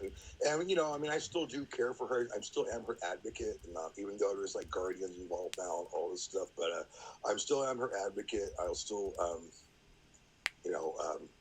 she can still be, well, she's still my mom. I mean, I love her. She's the only parent I've had my entire life. So, I told her I was going through the whole dementia stuff that I would gag having to wipe feces off her butt. And I would tell people, I even wrote it online on Facebook, I said, I can deal with blood, I can deal with urine, I can deal with vomit. I just can't deal with other people's shit. I'm the same way. For me, it's shit and puke. I can't do the puke either. But yeah, blood all day, whatever. I don't care. Chop somebody's head off, hand it to me. I don't want it, but like I can deal with it. But like, yeah, once there's a poop involved, that's a whole different shitty situation. So I feel you. So she would sit there and apologize to me for having to clean her, and I'm like, Mom, don't worry about it. I'll deal with this. And I told her it was a line that Baby Gramps gave to me, and I've used it in a lot of my shows ever since. But I go, isn't it a fact that the word diaper spelled backwards is repaid? Interesting. Yeah. So I'm like, you took care of me, and no one was paying you to care for me and do all this stuff, and you got me to a level, and now that you're kind of declining, I'm willing to hold your hand and help guide you and walk this path with you, to the best way that I can. And so yeah. That's so sweet. Yeah. What a cool thing that whatever it was that got you to be with her, to take care of her during that whole flood time, it sounded like that was a very distinct decision on something's part, whether it be yourself, whether it be someone else. And then this brings in a whole interesting other angle of it too, because this, whatever it is, whether it was yourself or something else, knew the future. That is the thing. I always have a really hard time with free will. If we 100% have free will, how the future can be determined if it hasn't fucking happened yet. I mean, I've been racking my brain for my entire life about people are like, everything happens for a reason. I don't think everything happens for a reason, but I think some things fucking do. Some things do. And if that is the case, then what is the determining factor that causes that effect? Is it only ourselves? Is it something else, some other cognizant force? I personally do not believe it is a deity, some omnipotent deity, but is it some kind of all-knowing force that facilitates it? But if something hasn't happened yet, how can we be pushed into motion in order to make that thing happen? So whatever that was knew there was going to be a flood. Somebody was not going to be able to be there to take care of your mom, and you had to be there. So it was a peep into the future. I'm not sure about the flood part. I'm not really, I can't believe within confidence that the flood part was known, but maybe it was. I just knew that whatever it was, knew that I had to catch that bus. Well, that's the thing. Like maybe maybe the beat it. flood was irrelevant, but the point is that there wasn't going to be a caretaker there, and somebody had Right. to be there, and you had to be there. Right. And yeah, whether or not that was the purpose or like there was a specific reason that that happened to you, or like whether some entity recognized this and push you up in time for whatever reason, like whether or not it was on purpose, whatever it was, that's a silver lining that came out of it anyway. So it can be a positive like situation no matter how you look at it and no matter what reasoning anyone comes up for it. Like whether there's a reason or there's not a reason, at least there's a silver lining, and that's I think that's a great way to look at it. Is it was positive anyway about it. That's why I wanted to share it with you guys, because after all of these years, like I kind of locked it away, and I would share it to some people when like something similar would come up in a story. I'm like, okay, I got to share it with you, and I would share it with some people, and you know, even like my wife is a very strong Christian, and like I'm a pantheist. Like I believe all is divine, and I can't believe in just one thing when there's so much other crazy shit going on out there that you can't explain. You know, and like what happened to me, I can't say that was like divinity, or I have no idea. I just know it was energy, and I survived it.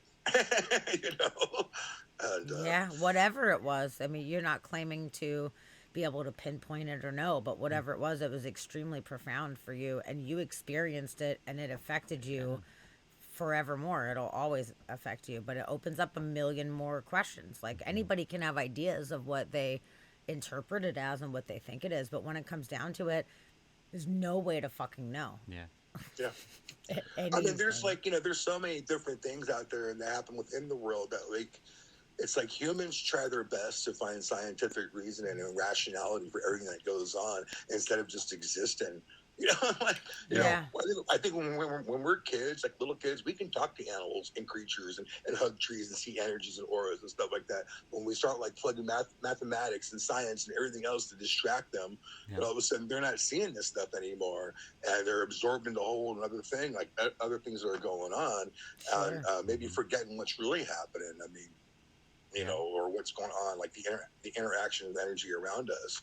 I mean, even to this day, like I still do security from time to time, and I can like, even if my wife and I have been out or stuff like that, like I can sense something's going down, and I'm like, we gotta get the fuck out of here right now. And she's like, well, I'm like, what's going on? Why? I don't know. Let's grab your purse. Let's go. I don't know. We gotta leave. Here's the money for the tab. Like, I'm out. And as soon as we get out, all of a sudden, like a fight erupts and the tables get flipped over. And she's like, holy shit, honey, how'd you know? I'm like, I don't know. I felt it. I just felt something was coming down. Yeah. And my intuition was saying, go, dude, go. I'm so glad that you're so in tune with it that you follow it, because a lot of people, I mean, including myself at times, I try to rationalize because it doesn't make sense at the time. And I've always been very sensitive, and I've had some precog stuff as well. So I do my best to follow that instinct. But sometimes I have to rationalize where I'm like, this doesn't make sense. Just keep going. This is the fastest route, just keep fucking going. But that instinct to, like you said, turn right, just turn right. Don't go the way that you normally go.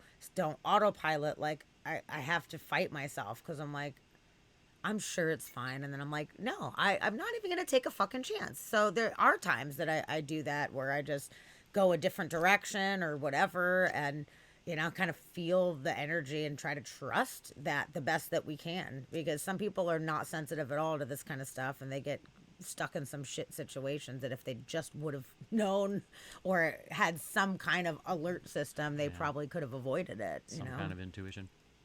Yeah.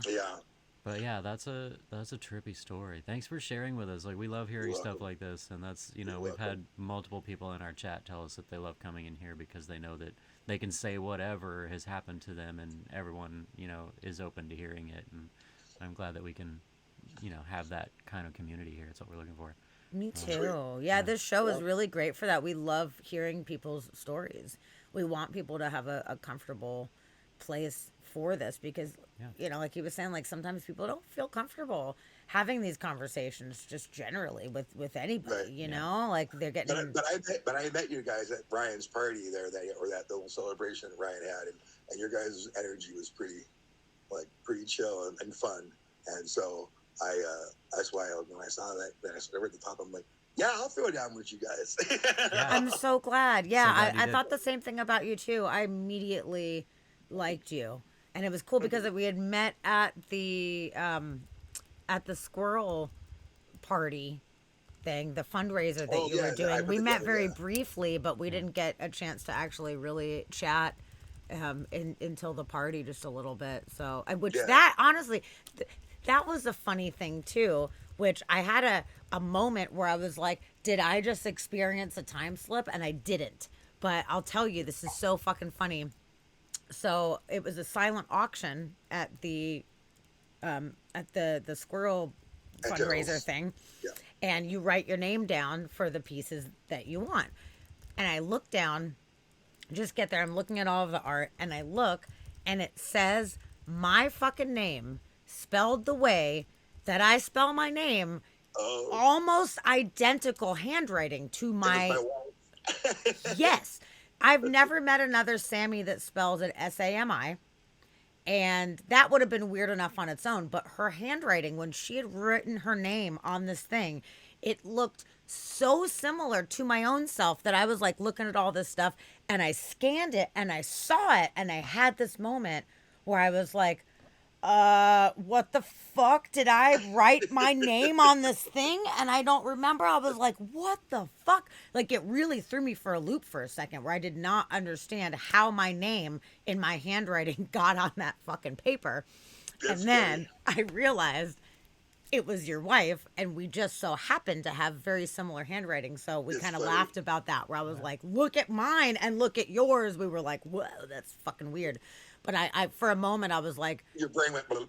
yeah, like I didn't do that. Did I do that? Did I like put my name down on an auction on this art piece? I don't even fucking remember doing it. Like, what the fuck? But alas, it was another human being where we happened to share the same name, and she is just the sweetest person ever. She is awesome. But yeah, She is. the S, like I have a very distinct S. It's much bigger than the rest of my letters, and it was super fucking weird. It was super weird. So, but yeah, I loved that. I loved coming out to that show. And you were Well, I'll be doing another one here, hopefully in March again. So Really? I just got locked the venue down. Yeah, I wanted to turn it into a biannual thing because Cool. squirrels mate twice a year, at least in Washington State.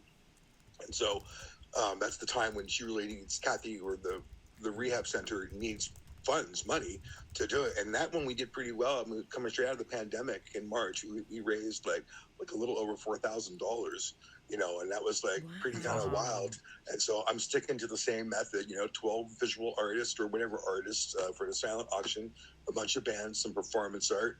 Let's slap it together and make it fun Yeah. again. And that, Well, make it an I would annual love thing. to contribute art to Okay. the next thing. You let me know. I would be happy Okay. to provide a piece for that. Okay. That would be awesome. I love it. Yeah. And you have possums now, right? You have little. Yeah. Yeah, we have it the secret? Possum Maniacs. We have 5 right now, but they're gonna be going. I call it Possum College. They're gonna be going out to the Wildlife Rehabilitation Center soon, because we have Thanksgiving happening here, and they take up a lot of space. So, but they're at the age too. They're at the age. Oh, of, because I wanted to kiss them on their little faces. Dusty is like one of his Oh, favorite animals yeah. ever. Is a fucking these possum. guys aren't really like, because there's 5 of them and they hang out with each other. They don't really want to hang out with us, so they do a lot of gaping in the mouth, like trying to bite at you. So, but I'm the squirrel whisperer. My wife is the possum whisperer. I'm sure we'll have another one down the road, and when we do, we'll let you know, and you can go over some therapy. Yeah. We please would do. love That'd be that. great. Honestly, I would absolutely love that. I love that you help to rehab little sweet baby animals that need that love and care. It's really, Well, it's really even my kind. wife says too. Like when we've gone to the rehab center and we've gone to volunteer, that they always pass me the hard cases with the squirrels, the ones that want to bite and they're just like they're being little dicks about everything, and they put them. Then people are like, oh, you're not going to get them. There's no way you're going to be able to feed them. And I give them the calm right down on my hands. They look at me like, "What's going on, bud?" You know, I'll look at them in their eyes, and I talk to them very calm. I talk to them very calmly, and I can get multiple syringes of formula down their throats, you know, without them having to battle with me. And everyone's just like, "I can't believe you did that," you know, like I can't. Your believe, energy like, is so good. They know you're helping. That's awesome. It takes a Yeah, very I'm like- specific type of person to be able to do stuff like that. Yeah. Yeah, you know, and I'm like, I mean, even my wife with the pasta, she's like, when they're wanting to like snap at her and stuff like that, she's like, "Oh, you're so tough. You're so tough." Like, you know, Yeah. You're so tough. You're so "Oh, mean. you- yeah, you're so mean. You're so scary. Yeah. Oh boy. You know, "Oh, yeah, I'm gonna go run now." And she walks into the kitchen and brings back more food. You know, so. Nice. Oh, I bet you That's guys awesome. are just so great at it. It's such a wonderful thing Yeah. to Thank provide you. to the world. It's really cool. Definitely. Oh, and our friend Sarah in the chat said that she'd like to contribute to the fundraiser as well if she can anyway. So Okay, You got people who would I'll love keep to you help guys out. in touch about that. Please do. I'm gonna stick with the same name. It's nuts because that really seemed to kind of fit for the. I mean, there was That's some good. there was some little social fires that I had to put out at the last one, and people were kind of, getting lippy with each other, and I'm like, "Hey man, you know what the name of the show is?" And they're like, "What?" Like, "It's nuts." So whatever you got going on here, it's nuts, man. And you ain't gonna really go any further with it. So, Yeah. Well, so if you need how about if I buy- if yeah, you how need about if I somebody buy- to be like security and diffusing and giving love and making sure everyone's chill, you let me know. It's my strong point. I hold it Yes. down. I can hold shit Same down. here. Same here. So, yeah, so I just thought it's just perfect. Why change the name of the next one? Just keep running with It's Nuts, and Yeah. we'll just see how far we can go with it. I love Awesome. it. I think That it's sounds so great. cool. Yeah. Yeah, let me know if you need any, any more artists to contribute because, me being, or us owning the gallery at the Greenwood Collective, we know so many artists. So if you wanted to do an even bigger version of it to raise even more, you just let me know. Yeah. I'm sure I can round up Well, a I bunch really, of people. one of the things that was great about doing 12 people was that, as I was told, I kind of picked some heavy hitters like Ethan Jack Harrington, Jeff Maheo, Rick Clue. Ryan Henry Ward, like a bunch of people that I had chosen, and some people were like, "Oh, I don't do charitable things." And I'm like, and I told them what's going on. I'm like, "Okay, Sage, I'll do this one." Yeah, Like, no, thank you. it's great. But what I really loved about it was going to everybody's house or studio and seeing their interpretation of what their idea was behind the art. And even my wife joined me for a couple of them. Like, how did you guys get to meet and how we met each other and all that? It was very cathartic, And I was like, Cool. yeah. Nice. So Oh, I'm I looking love forward it. to doing that again. Oh, I'm in. I'm there. Actually, my friend Scumalf, who is in the chat right now, he and his wife own a hot sauce company, and they make the best fucking hot sauce. They're out of Vancouver, Washington, and he said he would be in too, so he'll throw some hot sauce in for the thing, and it's good fucking It's hot real sauce, good. man. So people will probably be throwing some money in for that because that shit is really good. We Yeah. put a link in the chat if you want to check it out. There's like so many great flavors. It's so good. Okay. It's so Well, I fucking see good. that high on the fire. Okay. High Yeah, on the high on the fire, fire. man. It's fucking They're, killer. Yeah, they're real good. All right. Yeah. Well, hey guys, I want to go outside and smoke a cigarette and, Yep. and not throw up. Yeah, don't throw up. Do it. If you see any orbs, go inside. Oh, thank you Yeah, so I know. much for joining us. And thank you so much for sharing Yeah. your story with us. And I hope that you will pop into the podcast again in the future. Oh, they're I calling will. you. I'll keep an eye on your topics, and I may have some other things to throw your way, depending on what's going on. So we'll That see. would be Awesome. great. That'd be really fantastic. Yeah, we'd- Awesome. Well, we'd love to thank have you you for back. being here. We appreciate Thank you. you. And I I'm appreciate glad you that you too. made the bus. All right. Yeah. Definitely. All right, guys. Have a good night. All right, right, you you too. too. Thank you All again. right, Bye. Bye. Bye. Bye.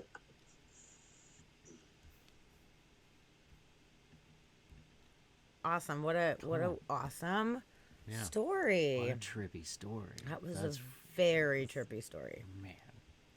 I'm so glad that he was willing to share that with us. Yeah. Yeah, that's awesome. And yeah, that's not something you can just tell anybody, So, like he was saying, he made it all private and archived it and took it down from Facebook because everybody was just going off about it. And I can understand getting tired of hearing everybody's commentary on it and just be like, you know what, I just wanted to share a story till I knew that I wasn't crazy. Yeah. Like I wasn't looking for everybody's ideas. I was just looking for somebody to know what happened. It's all I Yeah. wanted was somebody to know what happened. But Yeah. Yeah, and then like in that moment wanting to share it, but then later on as it's really setting in Mm-hmm. and you realize how fucked up and bizarre that it is, you're like, I don't want to talk about it anymore. Yeah, like hold on, man. I already talked about it. I'm over it, you Yeah. know. So Yeah. that's very interesting. The beam of light directly on him and feeling that energy pulse and it's slowing everything down. That's really interesting. Regardless of what it was, whether it's an alien or a some kind of family member doing it or whatever, like whatever it is, it raises a lot of questions about what is this energy that is being beamed from these light sources, like the same things that happened with Wayne, like I was talking about, where his phone got burned up and he felt that energy beam at him. Like, what is this energy, and how can it pick somebody up and plop them on the side of the road that many miles away? Like, what is happening? Is it like Mike TV, where it takes your body and it breaks it into a million little bits Yeah, and makes then you particles reassembles it somewhere else? Yeah. Like, how does this physically work? Yeah, I don't know. If somebody was on the side of the road, would they have seen him just all of a sudden like pop up right Yeah. there? Like, who fucking knows? Would he have gotten slow, or would he turned into like? Would there have been like a haze or a fog? Which actually, that makes me think. So the guy I was talking about that started the Time Control Institute, the David Anderson, I think was his name, which is in California. He was talking on Coast to Coast about how this thing works, and they've been able to do it like in a bubble to where they can point lasers and do this whole thing, and it's like a electromagnetic like system. And within this container, they have gotten to where they can actually speed up and slow down time, is what he was talking about within this one little shell. And he said that from the outside, whenever you're looking, it gets hazy inside, so it gets difficult to see it. Like as it starts, whether you're there going forwards or backwards with it or whatever, slowing down or speeding up time, it turns hazy and foggy. And I wonder if that haze and that fog is something to do with the warping of space-time, essentially. Maybe so. And if so, what is the actual physical structure, or is there a physical structure? You would imagine if it's visual, that there would be some kind of molecular structure to this mass that Yeah. is Be something to it, forming. right?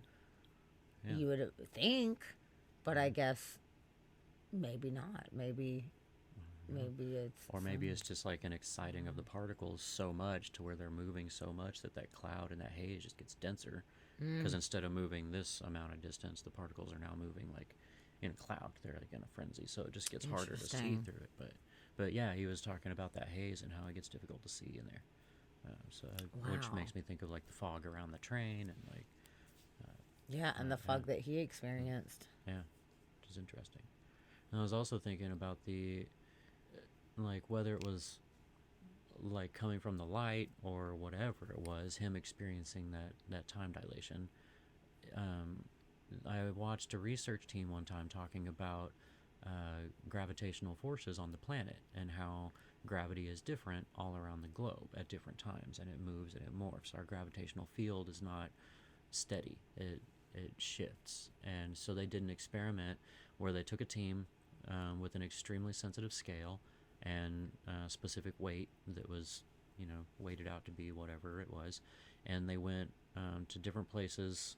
I think it was just all over our country, and at the top of a mountain and the bottom of a ravine, and like all these different places around the country, and weighed the weight, and it came up different in all different places. So the weight was just slightly higher or lower depending on where they were.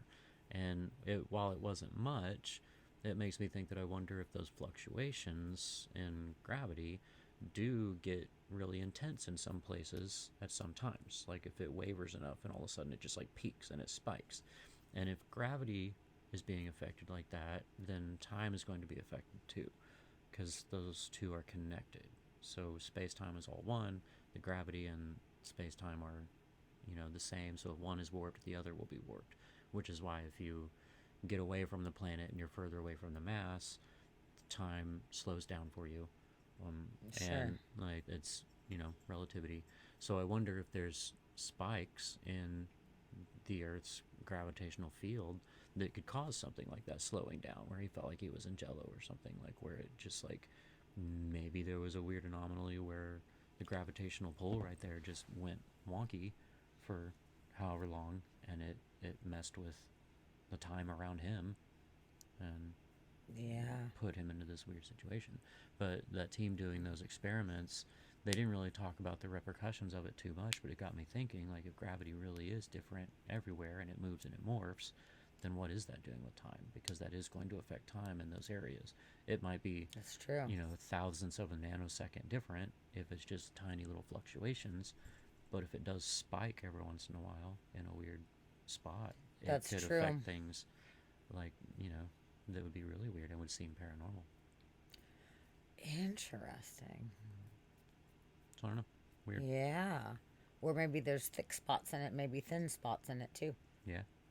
Yeah, absolutely. Where other things can come in because the gravity is less in that moment for whatever reason.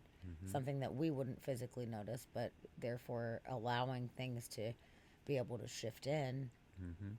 Maybe ghosts or interdimensional being type of things maybe are coming into these like peaks and valleys Yeah, type of just thing those or little something spots. like that. Yeah. Maybe that's not why it's like not constant all the time. Yeah. But what would cause it's a that? it's a thinning of something. Like I said, Yeah.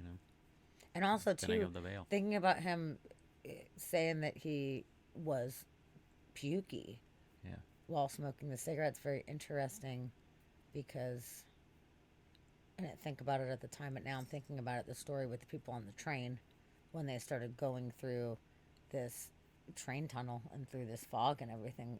They said people were getting nauseous and starting to vomit. Oh, yeah. Yeah. They attributed that to the weird low vibrational tone that was coming through. Which could be, but But also whatever the tone is that he was getting beamed with too, Yeah. what if it's a similar Yeah. tone? Yeah. And if he was outside and there was, ambient city noise or whatever, maybe he couldn't hear a tone. But yeah, that's true. They all got sick too. He could feel the tone though, and Yeah. that's the strange thing. Yeah. You can feel it. So it's somehow affecting Just some kind of people. subsonic Yeah. note So or something. A brown so note. it just gives me Not good. like so many more questions about. Yeah.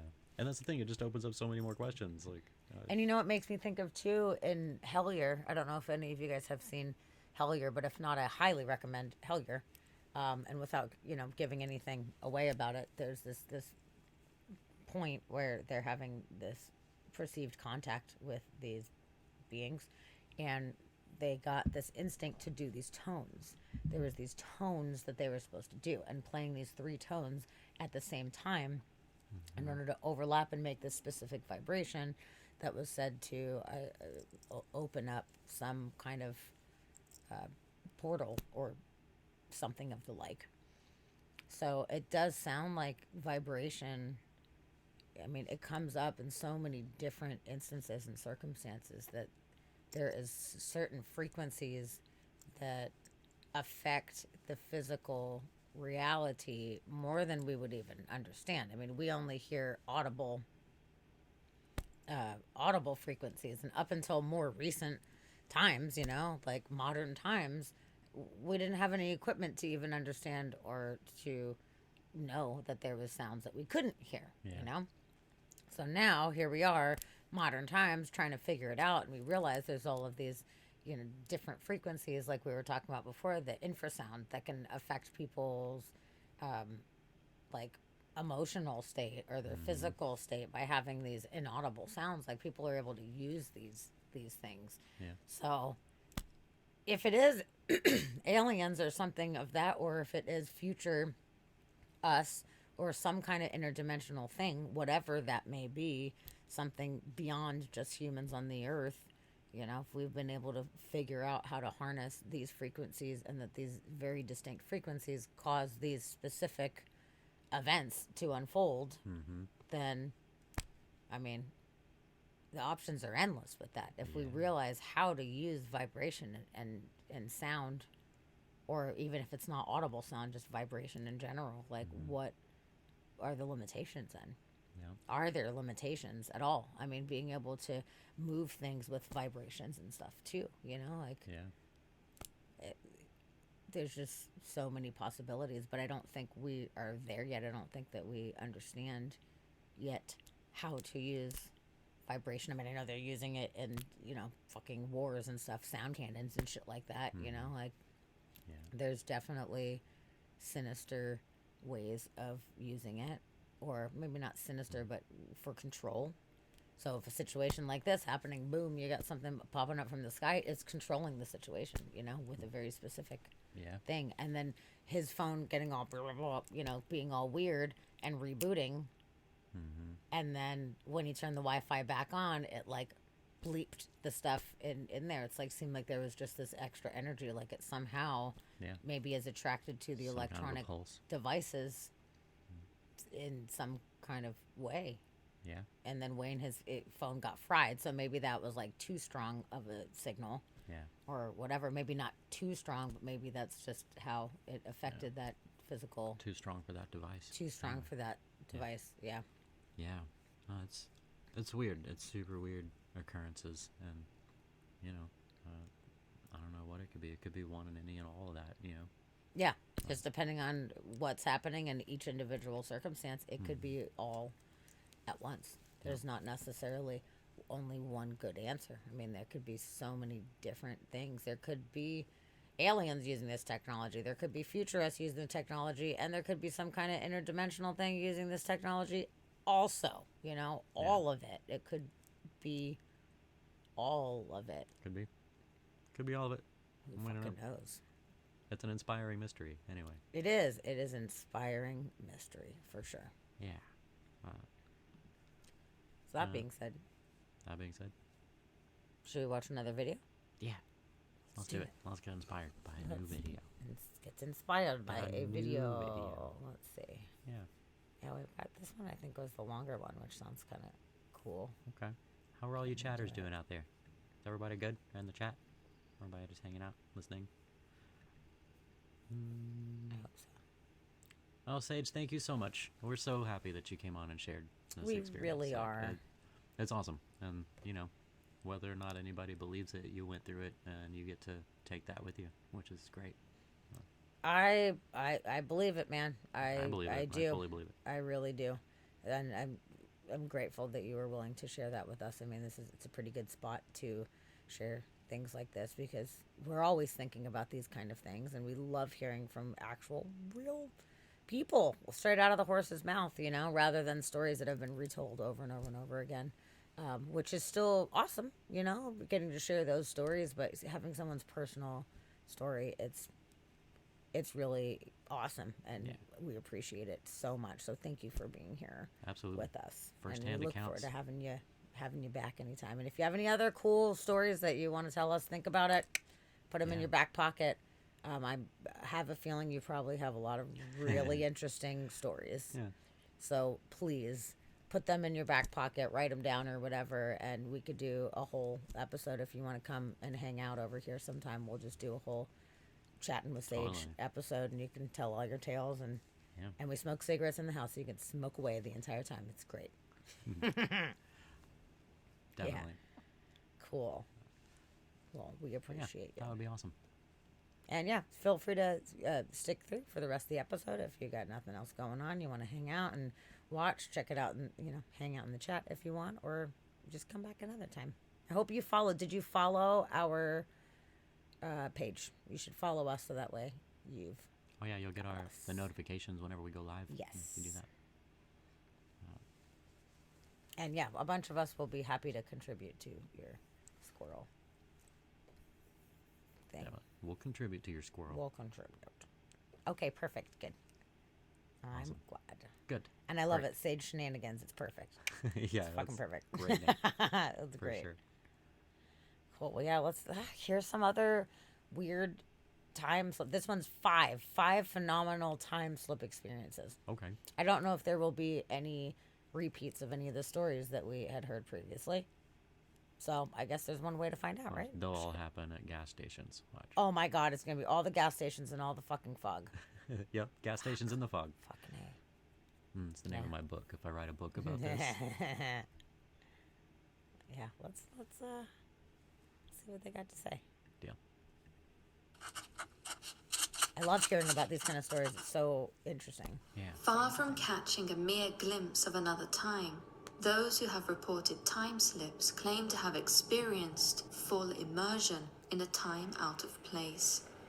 For those who claim to have temporarily visited the past, or indeed the future, it is suggested that the very fabric of our reality is more fluid than we believe. As such, here are 5 cases of people who allege to have experienced a distortion in time. Air Marshal Sir Victor Goddard was a senior commander in the British Royal Air Force in the 1940s.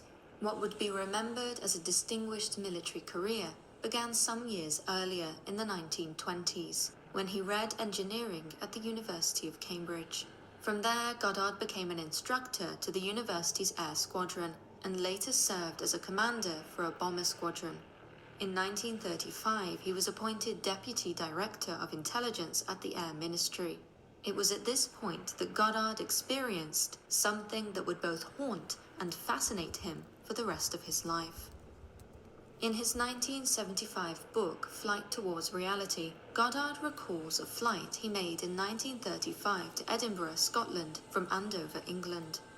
As he approached Edinburgh, his plane passed over a dilapidated airfield in Drem, Scotland. From Goddard's observations, the base had clearly been abandoned for some time. Vegetation had overtaken most of the area, and cattle from a nearby farm had moved in. Thinking nothing more of it, Goddard continued his flight until he reached Edinburgh. A few days later, Goddard was due to return to Andover. Following the same flight path as before, he headed in the direction of Drem. However, before he reached the airfield, he flew into bad weather. Goddard described the storm as strange. Along with strong winds and torrential rain, the storm clouds were yellow. Disoriented and quickly losing control of his plane, the experienced pilot climbed the clouds, hoping to burst through into the clear sky. However, they appeared to have no end. It was at this moment that the storm clouds finally broke beneath him, and Goddard was able to see the ground again. Ahead of him was Drem Airfield. Relieved to see a familiar sight, he left the storm behind him and flew into sun and clear skies. Yet, as Goddard got closer, he realized that the Drem Airfield was not so familiar after all. In fact, it was completely different. Far from being reclaimed by the surrounding nature, the Drem Airfield was alive with activity. Not only was it no longer abandoned, it looked pristine. Mechanics were bustling on the ground below, and 4 planes, each painted bright yellow, sat on the runway. Most strange, however, was how Goddard was unable to identify one of the planes. It was a monoplane, unlike any that the Royal Air Force used. In addition to the strangeness of the yellow planes, Goddard was also surprised to see the mechanics dressed in blue overalls. To his knowledge, all RAF mechanics wore brown. Having little time to digest what he was seeing, Goddard passed over the airfield at Drem and flew back into the storm. The clear skies and bright sun were replaced by the same torrential rain and yellow clouds as before. Once again, he struggled to keep control of his aircraft. Eventually, he was able to wrestle free of the tempest and make it back safely to Andover. When he told his friends what he had seen during his flight, he was greeted with skepticism.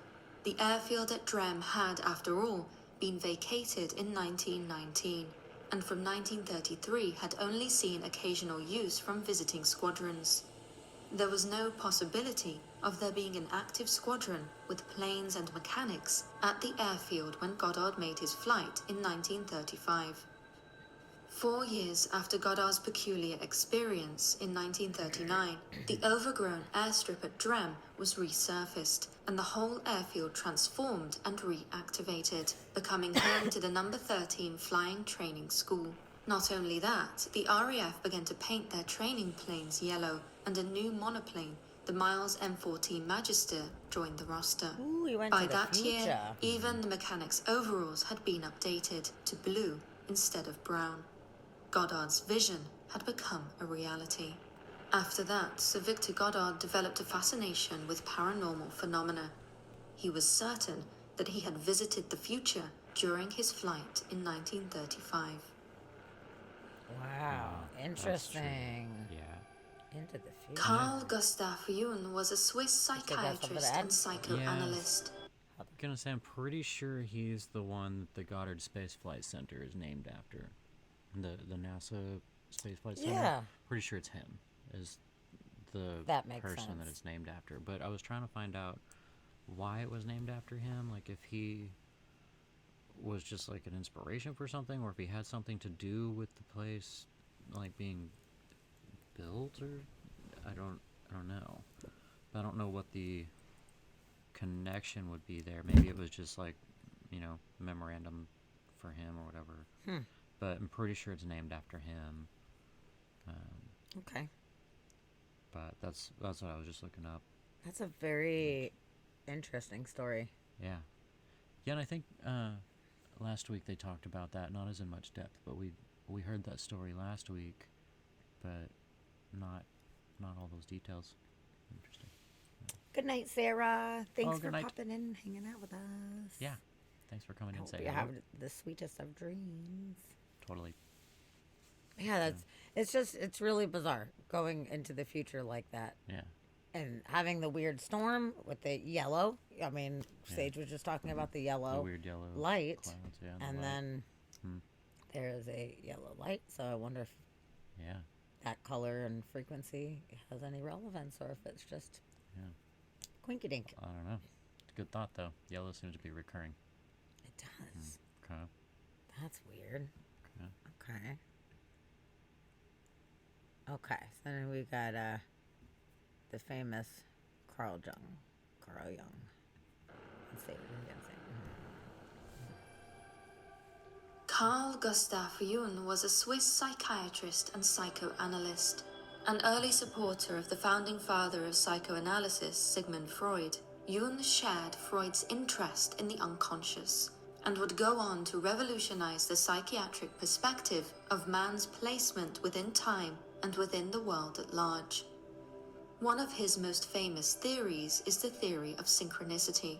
This concept argues for the existence of meaningful coincidences, that events are somehow meaningful if they occur with no causal relationship yet seem to be related. It is said that it was because of Jung's lifelong engagement with the paranormal that he was able to make this observation. In the early 1930s, Jung and a female acquaintance visited the ancient town of Ravenna, Italy, once the capital of the Western Roman Empire before it collapsed in 476. In his posthumously published semi-autobiographical book, Memories, Dreams, Reflections, Jung describes having fallen into a strange mood in the tomb of Galla Placidia. Born in the 4th century AD, Placidia was the daughter of a Roman emperor and a major force in Roman politics for most of her life. This was not the psychiatrist's first connection with the Roman princess. 2 decades earlier, in 1913, he had first visited her tomb and had first felt the same feeling. Writing about his second visit, Jung recalls that he and the lady he was with went directly from the tomb where he had had the strange sensation to the baptistery of Neon, a religious building which is the most ancient monument remaining in the city of Ravenna. It was upon entering the building that Jung described being struck by a mild blue light that filled the room. Yet, what amazed him the most about the building were 4 great mosaic frescoes of incredible beauty. According to Jung, the mosaics stood in place of the windows which he recalled having seen on his first visit to Ravenna in 1913. In his autobiography, Jung describes the mosaics in great detail. The impressive religious artwork left such an impression that even many years later, he could see every detail before his eyes. So captivated by their beauty, he decided he would like to purchase photographs of the 4 mosaics. After a quick search, he could not find any for sale. As he was pressed for time, he decided he would postpone the purchase until later and order the pictures from Zurich. When back home, Jung asked an acquaintance who was due to visit Ravenna to obtain some photos for him. However, when he returned, his acquaintance explained that he had been unable to do so, for not only were the pictures non-existent, but the very mosaics Yoon had described seeing did not exist either. Yoon was shocked. He remembered seeing the mosaics, with the memory of the artwork still vivid in his mind at the time of writing. He described his experience in Ravenna as being among the most curious events in his life. In his book, Yoon went on to explain the possible cause of his vision. As he had felt a strong connection to Galla Placidia's tomb since his first visit, he suggested that his unconscious mind integrated with Placidia's, and that in doing so, his conscious mind became completely immersed in her history. He proposed that, in that moment of immersion, the actual walls were covered over by a vision of some altogether different sight. Curiously, the lady whom Yoon was with during the visit to Ravenna also remembered seeing the mosaics. Thus, far from being simply a projection of personal unconsciousness, as Yoon suggested, the experience was a shared one. Yoon described how his female companion long refused to believe that what she had seen with her own eyes had not existed. What was the blue light that the pair experienced upon entering the baptistery? Did Yoon's professed connection to Galla Placidia allow him and his companion to step back in time, so as to be momentarily immersed in the Roman princess's world? Whoa, that's weird. Yeah, that's trippy. Nestled in the Andes Mountains near Lima, Peru, there lies a plateau inundated with mystery known as Makawasi. The area is unique for the fact that the shape of its huge granite rocks are thought to resemble human faces, animals, and religious symbols. Many have supposed that these shapes were created by pre-Columbian civilizations, but in fact, archaeologists have stated that the curious shapes of the rocks are naturally occurring. Because of these strange formations, the plateau is sometimes referred to as the Stone Forest, with a rich body of testimonies and stories having developed around the area. There have been many UFO sightings reported around the Stone Forest, with some people even believing that a race of mysterious beings live in tunnels under the area. Several visitors have reported altered states of inner consciousness that have supposedly led to the development of clairvoyant abilities.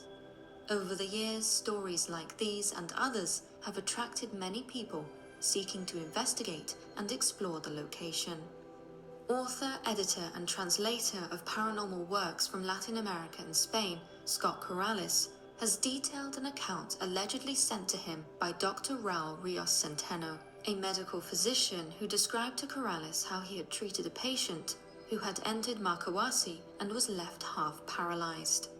After personally having performed several medical examinations, Dr. Centeno found her condition to be incredibly unusual, for there were no discernible traumatic injuries or bleeding vessels to evidence the cause of her paralysis. According to Corrales' article, Dr. Centeno described how his patient, whom he keeps anonymous, stated that they had entered the ancient stone forest with some friends late at night and were lured by strange music to a small torch-lit cabin. Through the window of the cabin, they allegedly saw people dancing inside. According to the patient, I felt a sudden sensation of cold, which I paid little attention to, and I stuck my head through an open door. It was then that I saw the occupants were clad in 17th century fashion. Supposedly, as she started to go inside to join the party, one of her friends pulled her away rapidly. The half of her body that had crossed the threshold was the half that was claimed to be paralyzed. Dr. Centeno continued to describe how, after conducting many tests, he and his colleagues were forced to dismiss the case as an unknown affliction. The patient was prescribed regular physical therapy at Lima's National Hospital in the hope that it would help her paralysis, without further attempting to explain the cause. Personally, however, Dr. Centeno is said to believe that the partial entry of this person into the anomalous zone was able to produce a change in the energy flow existing in her nervous system. The details of the case, according to Corrales, seem to suggest that Dr. Centeno's patient experienced a time slip, and that the distortion of time caused a physical injury. With a history of anomalous phenomena, could the stone forest of Makawasi contain a portal to the past? Interesting. That's crazy. Yeah. On an August afternoon in 1901, two English women, Charlotte Anne Moberly and Eleanor Jourdain, were touring the Palace of Versailles in Paris. The women were both highly educated academics. Jourdain was the author of several textbooks and tutored English children in Paris, and Moberly had been appointed the first principal of a hall of residence for young women at St. Hugh's College in Oxford in 1886. As they walked about the Palace of Versailles, the pair struggled to enjoy themselves due to their ignorance of the history of the location. However, they persevered and decided to go and visit the Petit Trianon, a small chateau located on the grounds of the palace, which had once been the home of Marie Antoinette. On their way there, however, Moberly and Jourdain claimed to have become lost. As they tried to find their way, the women said they encountered two men, who they described as very dignified officials, dressed in long greyish-green coats and small three-cornered hats. The men supposedly directed them to go straight on. Soon after, they came upon a circular kiosk surrounded by woods on all sides.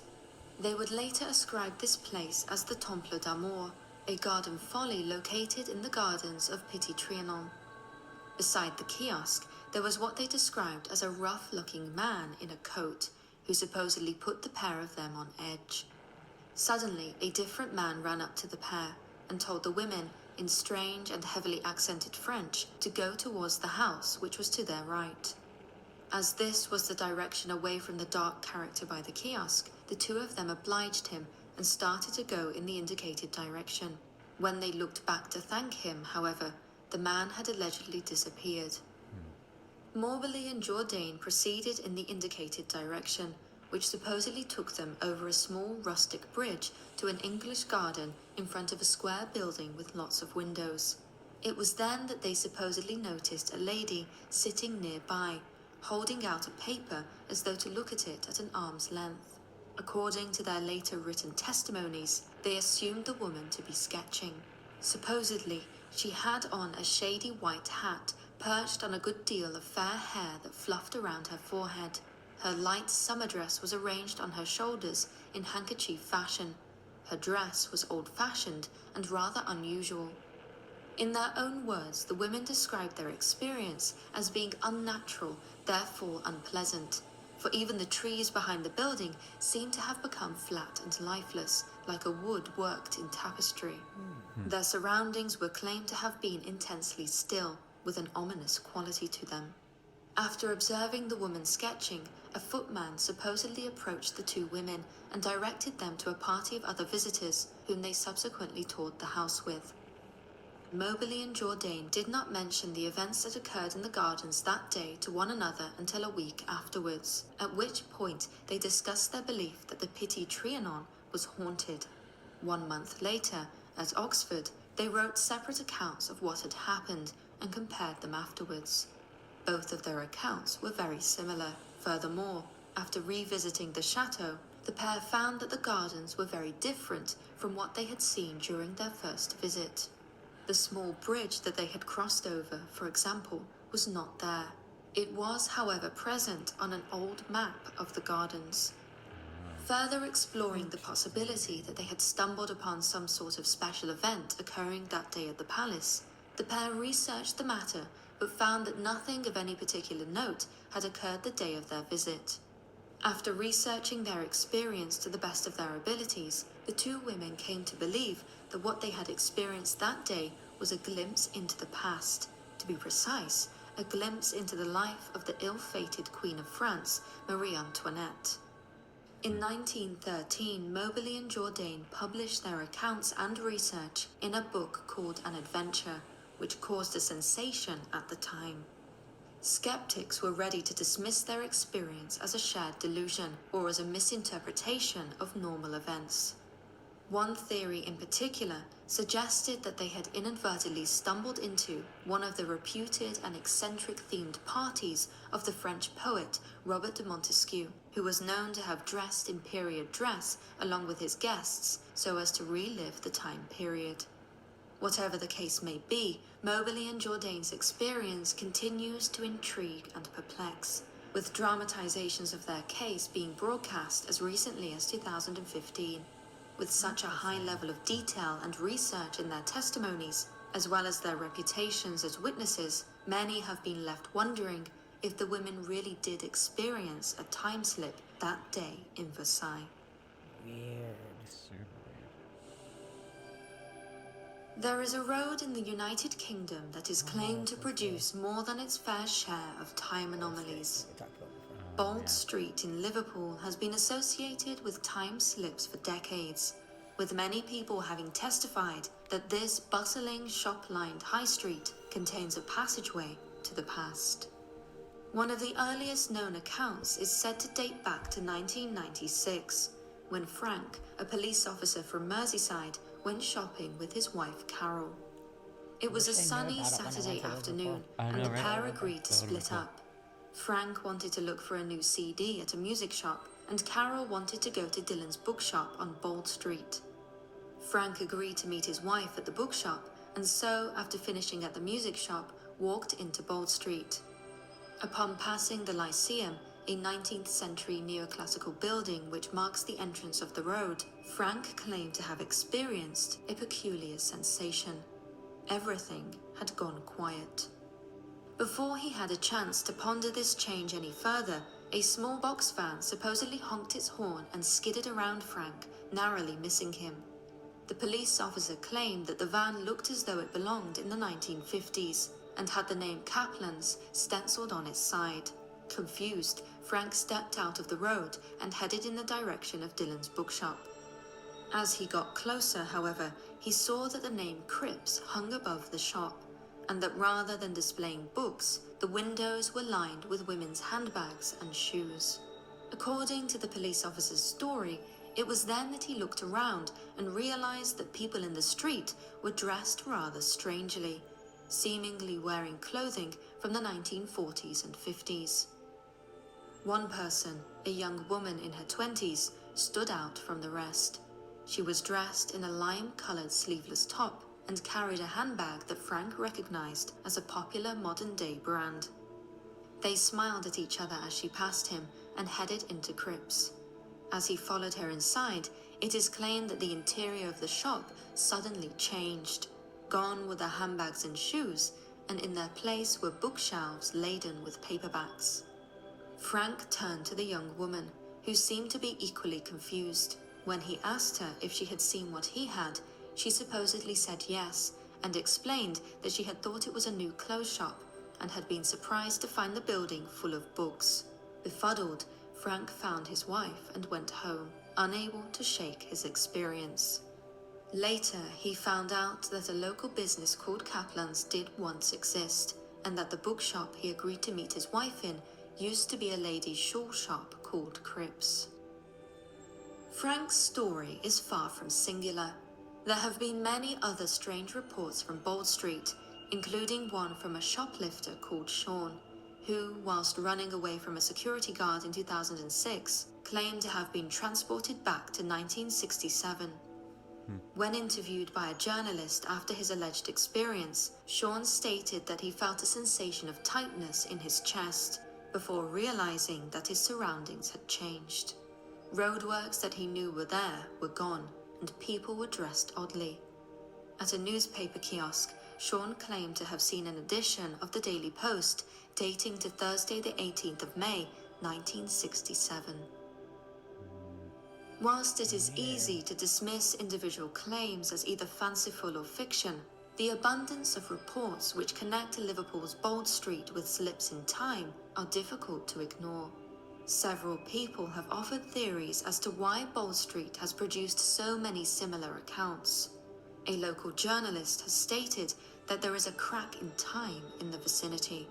Others have pointed to the city's underground railway system, claiming that the high voltage rails form a circle close to Bold Street, and that this might have something to do with the creation of a portal through time. It's interesting. Rather eerily, people who worked and resided in Bold Street in the 1960s, the decade which many claim to have slipped back to, seem to have agreed that something was not quite right on their road.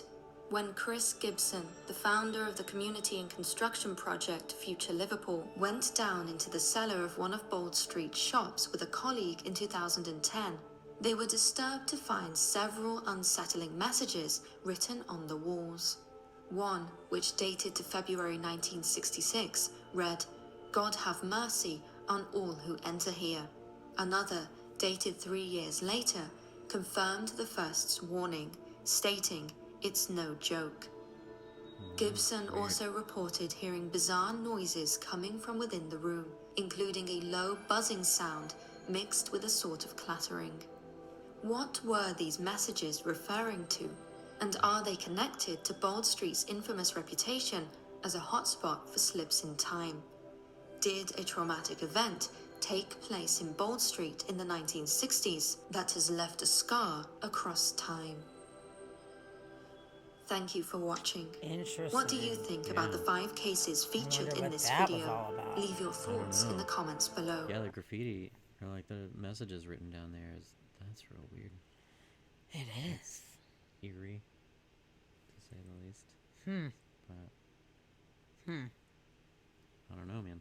It's What they're interesting for there to referring be a specific place like that, for that street specifically to have these stories. Yeah, and they're trying to figure out what could it be that's causing that. That was a very interesting talking about the underground railway making Yeah. like a square around it and then it going through that. If it is vibrations and energy, maybe that Yeah. somehow I don't know, 'Cause in a lot of- vibrates it. I mean, there's so many experiments for all kinds of different things that involve getting a circle of, whether it's lasers or electromagnetic or whatever, they get things to circle around. And there's even what was the experiment where it's like the coiled copper, and then you can drop like I think it's like a bolt or a nut or something through it as the copper like spirals, and when you drop it, it slows down almost like it's magnetized, like it drops. And I've seen it done, and there's some weird anomaly that comes from the spiraling copper wire that, like, when it drops and hits, it falls slower through the middle Interesting. before it falls Okay. out. Huh. But it's almost like Never a heard of that before, but I magnetism.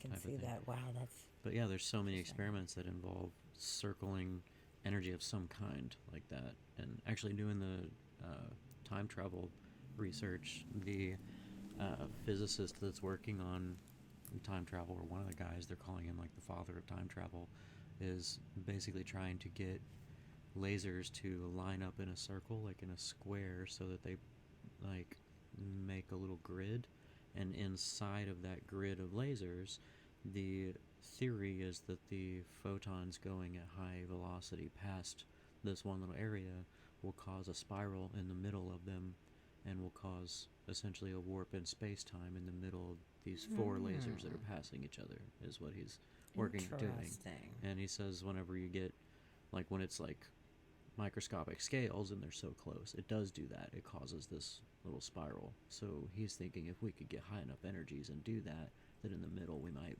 be able to experience something like that, is what he's currently working on at the moment. I'm glad people are working on this kind of stuff. We got to try a bunch of different shit and see what happens. Somebody's got to be trying it. Wow. But, Very yeah. cool. Yeah. So, moral of the story, who the fuck knows? But it does who seem knows? like there is enough reports of all this different anomalous shit that something is fucking going on. Yeah. Something is happening. Something's happening. A lot of times it involves gas stations. Yeah, Or apparently. the color yellow light or fog, Yeah. potentially. Yep. We don't know. Time frame being Victorian era into the 50s, 60s is pretty common. Yep. Don't know. Mhm. So Weird. your guess is as good as ours. Yep. But we are very glad that you guys got to come and hang out and check out part 2. So we did Time Travelers, the first episode last week, and then we have the Time Slips today. Time slippers. And it was fantastic having Sage on telling his story. Yeah. So That was awesome. yeah, what a Super cool. wonderful time. Yeah. So you know what? I think it's Mystery Science Theater time right now. I feel like that's the Ooh, time. Mystery Science Theater time. What do you think? I think we can do that. Let's do it. Yeah. All right. So we will be back on Monday with weird news, as is tradition. We missed weird news last week, so we should have an extra cool amount of weird news coming up this next Monday. Should be. So we hope that you guys have a fantastic weekend, Yeah. whatever you do, Please do. and we Be will safe out there. Yeah.